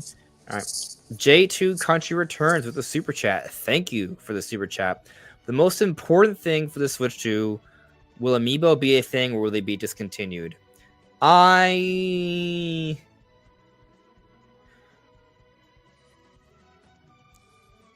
That's an interesting question. I would assume that they continue. But when was the last time we got a new amiibo set? I know they've done amiibo reprints. But when was the last time a new amiibo? I mean, I guess the other things, they haven't had too many big Nintendo games lately, so hasn't been much reason to announce like big new amiibo. But for example, they had amiibo for Tears of the Kingdom, right? They did. That was 2023. I think amiibo are gonna stay. I don't think they're gone. So yeah, the amiibo will not be discontinued. There probably will still be an NFC reader in the Joy-Con or the Switch. I don't think it'll be that hard to implement, so I expect that they will stick around.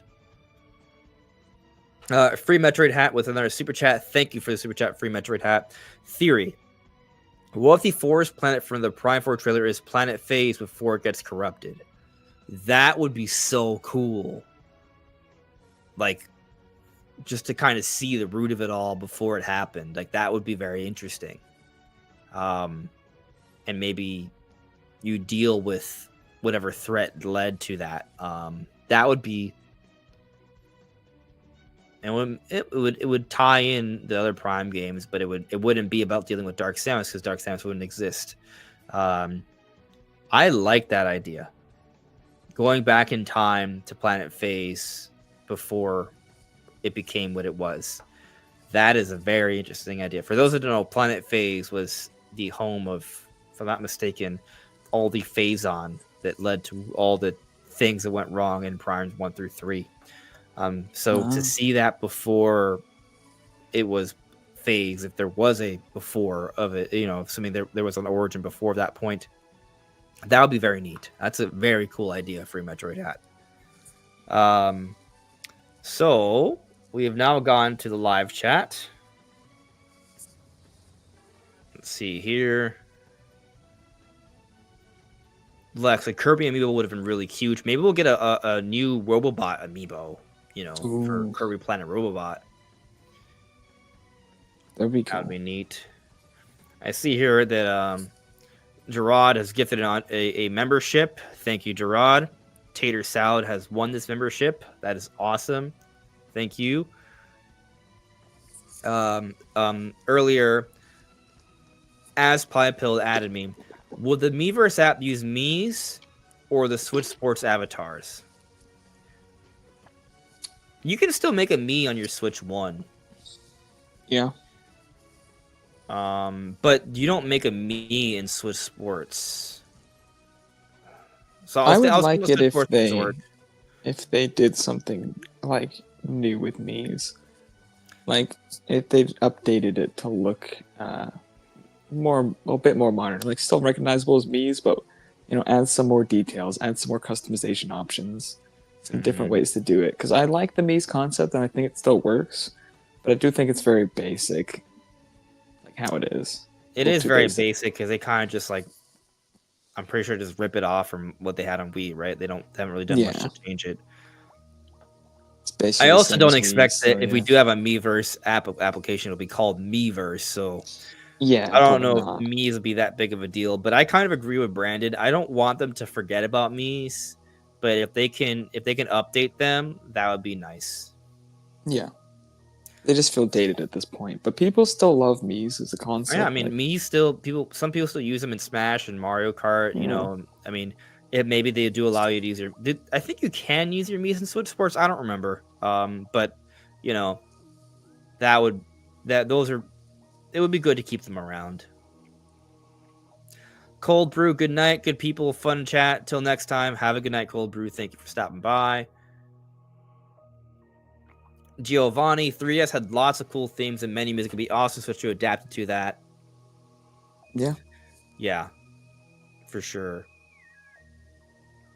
As Pilled earlier added me, is Smash 6 possible in 2025? I mean, anything's possible. I don't see it. I mean, why not? Why can't Smash come out in the first year, Brandon? I just think there's so many other games that are probably going to come out that I just don't see room for Smash. I feel like next year the earliest. Plus, it's just a game that they're gonna have to do so much. I guess my thing is that Smash is so huge that Smash could be saved for a year that doesn't have other things. Which is kind of how it worked in 2018 when Smash Ultimate came out. Smash kind of needs its own hype cycle because there's so much information coming out of console. And Smash creates its own hype cycle because the conversation around characters is wild. Oh yeah. And so if you mix that in with the launch year Switch 2, it would just be impossible to keep up with. So I don't expect on this Smash Bros in 2025. I don't want to say it's impossible though, right? Like Melee came out early for GameCube, for example, right? But I think they also didn't Right. realize how big Smash could be back then, and so that changes things a little bit now. Yeah. I don't. Yeah, I don't. It's also hard to know what to expect with Smash because it's Right. in a place like, is it going to be a new game? It's going to be an addition to the Ultimate. Yeah. What do they do? There's so many options. The real J-Stone asks me, Prime 4 on Switch 1 resolution is at 900p. I knew the graphics look very awful on the textures, and the new console version of Prime 4 can have true experience of 1080p or higher.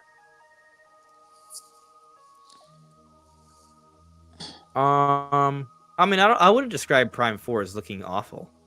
No, I think it looks very, or very any- good for Switch. But I mean, I think guess the textures for actually Switch look standards, quite good for Switch. But could there be even better ones? And I agree. And I think 1080p on Switch 2, like, no, it's gonna be higher on in portal mode. 1080p, right? In docked mode, it'll be even greater than that. Yeah, I mean, unless there's like huge improvements to the visuals that make it a much heavier game than the original, like even in handheld mode, it's gonna be like a 5 times GPU increase. So to expect like a full 1080p, I don't think would be too crazy for a game that was made for Switch. Like even in handheld mode, full 1080p I think is possible. 1080p 60. I think that probably just because it's an Origin Switch, so I don't think it'd be too hard to do so. I feel like 4K 60 is going to be the target for Switch 2 version. Maybe some dynamic resolution or something. Definitely with DLSS. But 4K 60, I feel like is going to be the output target. I just think Prime 4 is going to be awesome. So yeah, I am currently just trying to find some things in the chat because I've seen some people point out. Okay, that's what I was looking for. All right, I'm getting ready for the Ruby interviews.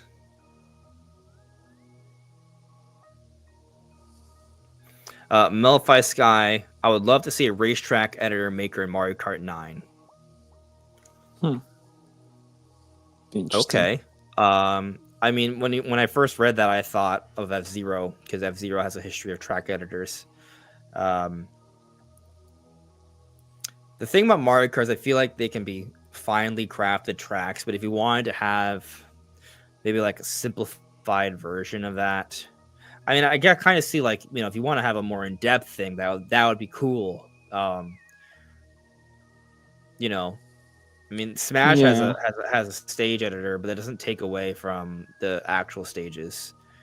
But then how in depth but the thing is, the more in depth you make the editor, the more potential there is. So it would be interesting.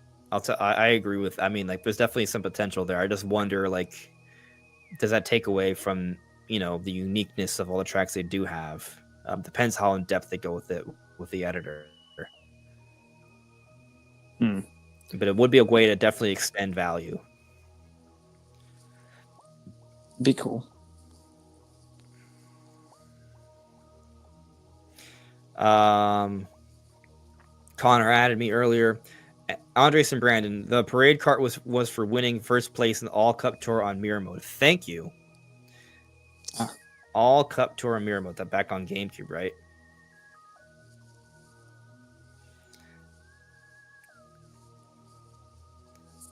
Okay.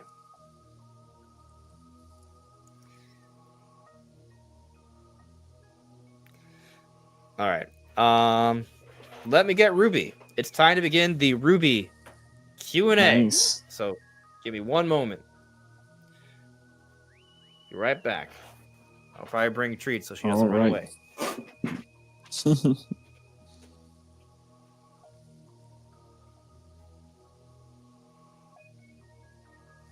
Yes, let's bring Ruby on stage. My cat is laying on my bed with me, sleeping. He's just all curled up.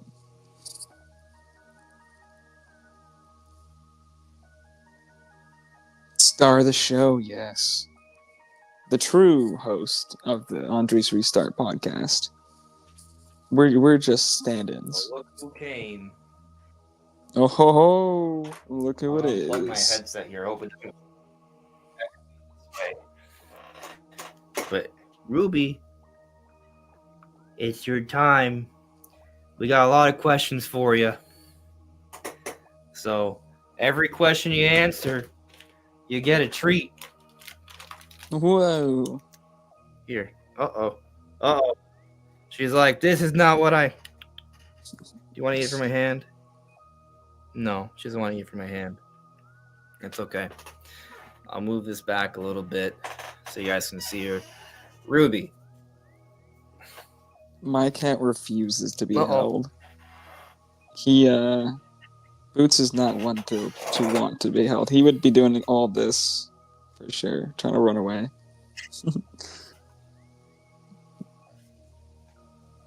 Okay. So, I got a few questions I saw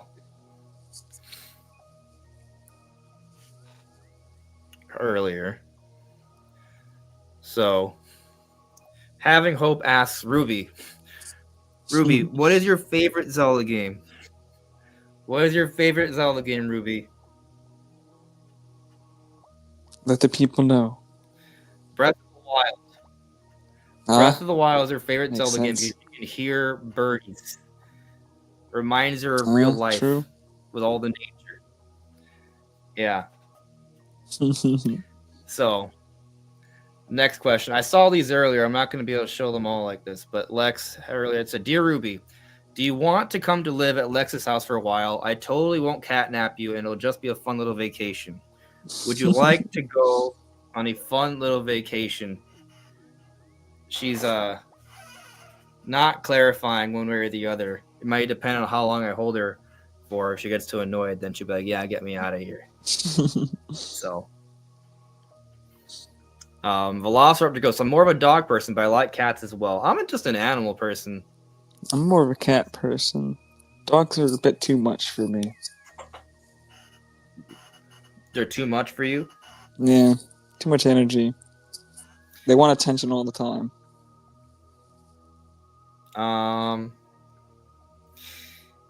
Yeah, I mean, I kind of see what you mean. Like, dogs are a little bit more work. Yeah. I don't have a cat backpack for Ruby, Lex, but I do have a leash. I put her in it once. She wasn't a fan. I do, however, carry her, and I walk outside my front or backyard, and I kind of let her sniff around while I'm holding her. She can go on the terrace and stuff, but I don't want to let her go too far. So I only let her out for a few minutes at a time while I'm watching. Yeah, I let my cat on a leash. The leash does nothing. Like, I don't even like using the leash too much, just for emergencies, because it pretty much, like, unless I pull on the leash and, like, yank him, he's just gonna go where he wants. He's not like a dog where you can kind of, like, try to get them to go. No, you'd have to, like, pull him off his feet. Mm-hmm. Yeah. Boo Many here added me. Will Ruby star as Epona in the live-action Zelda movie? Do you plan on starring as Epona? Still going through contract negotiations. You're not sure if they're going to pay you enough. Yeah. She's worth the big bucks. She wants a long-term contract. And the thing about long-term contract is that she's good now because she's in her prime. But, you know, what about the next few years? Is she going to be able to get an extension, or is she going to go through a Jimmy Butler situation? And that we're not sure on. So there's a basketball reference. There's a lot of negotiations going on. She's trying to get the bag. So, yeah, she wants that bag. She's smart. She wants that generational wealth. Oh yeah. Yeah. Connor, what is Ruby's favorite video game based on cats? Well, she likes Metroid Dread. She's mad. She doesn't like cat games. She's done. She's like, I'm the only cat. That's why. But actually, so like when I first got Ruby, I She's from Colombia, actually. Right.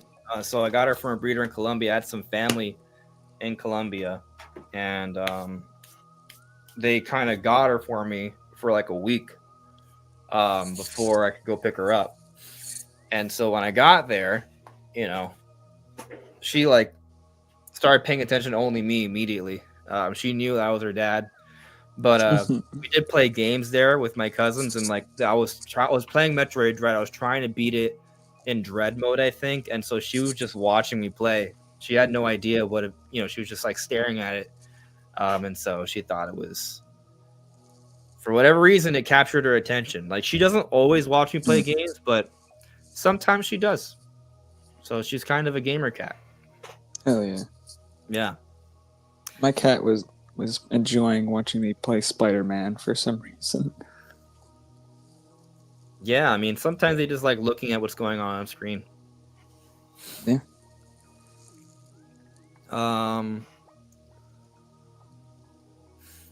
Velociraptor goes, "At me. If you could go on a date with any fictional video game character, who would it be?"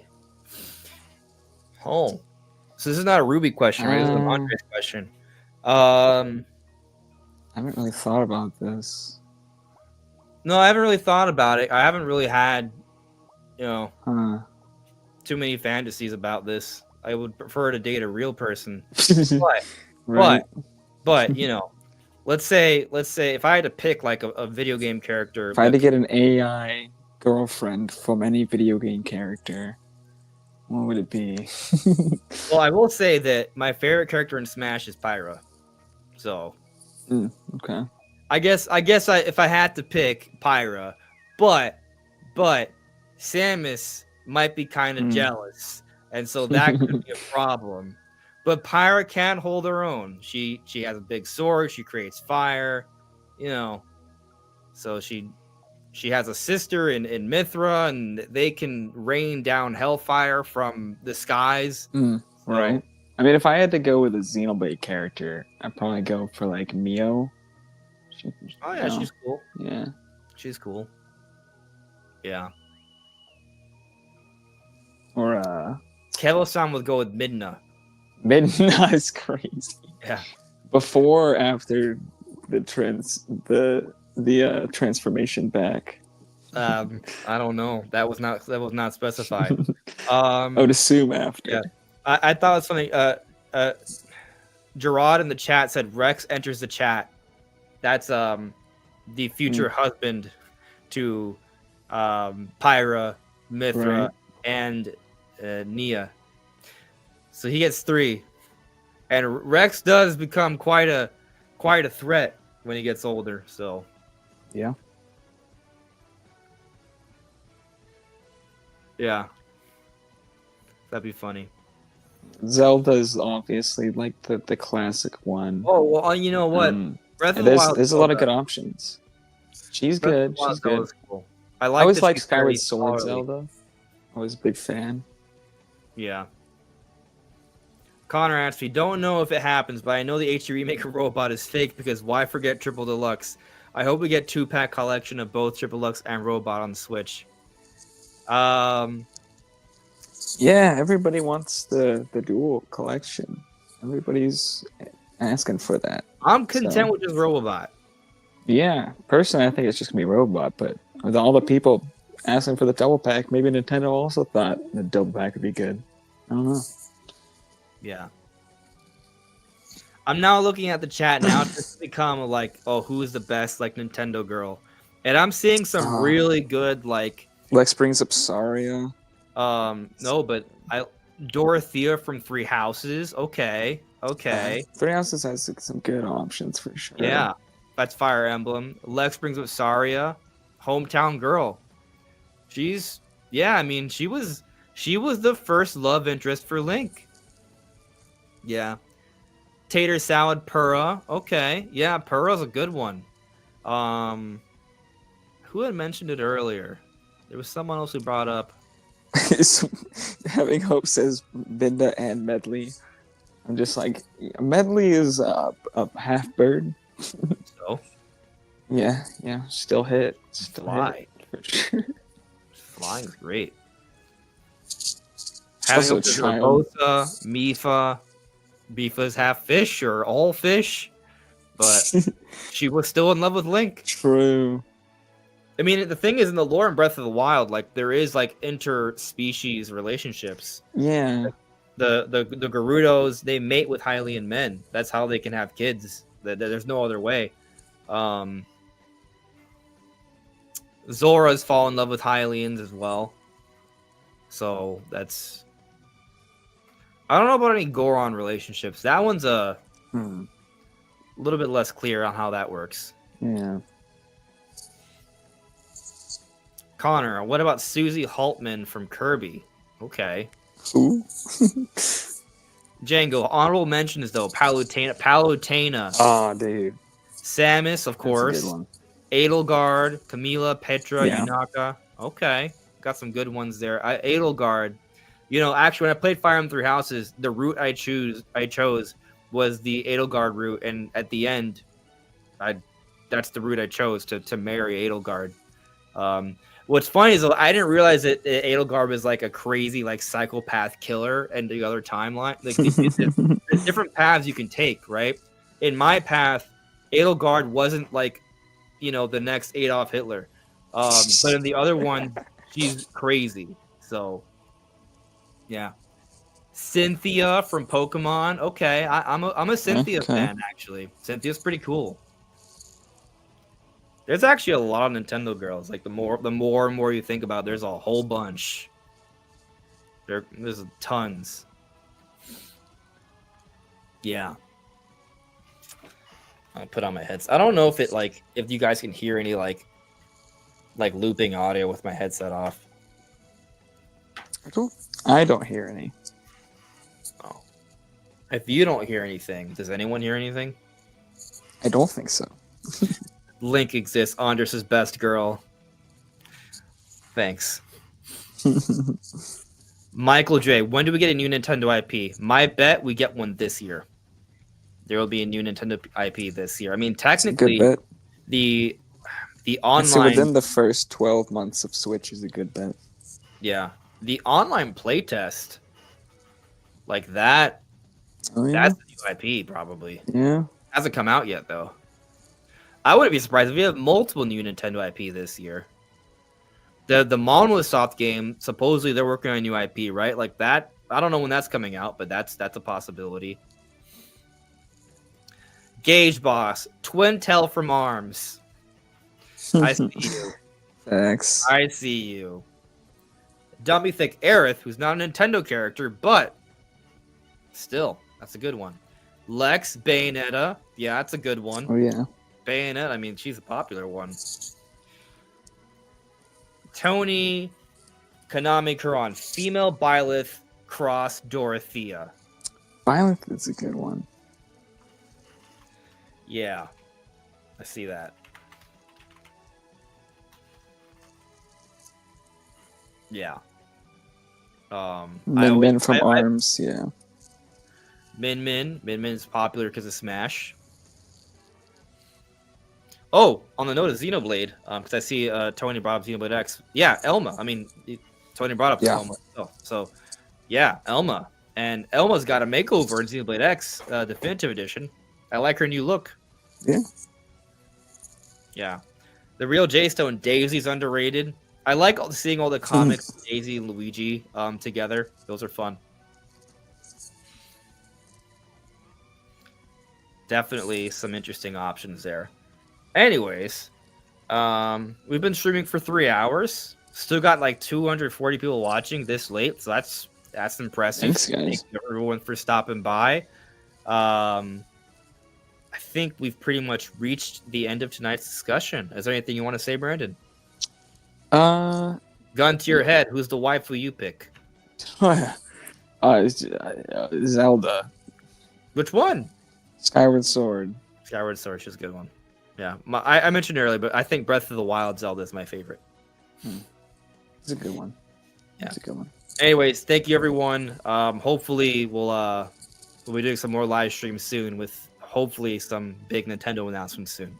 Oh, yeah. But we bid you all a good night. See you later. Bye, guys.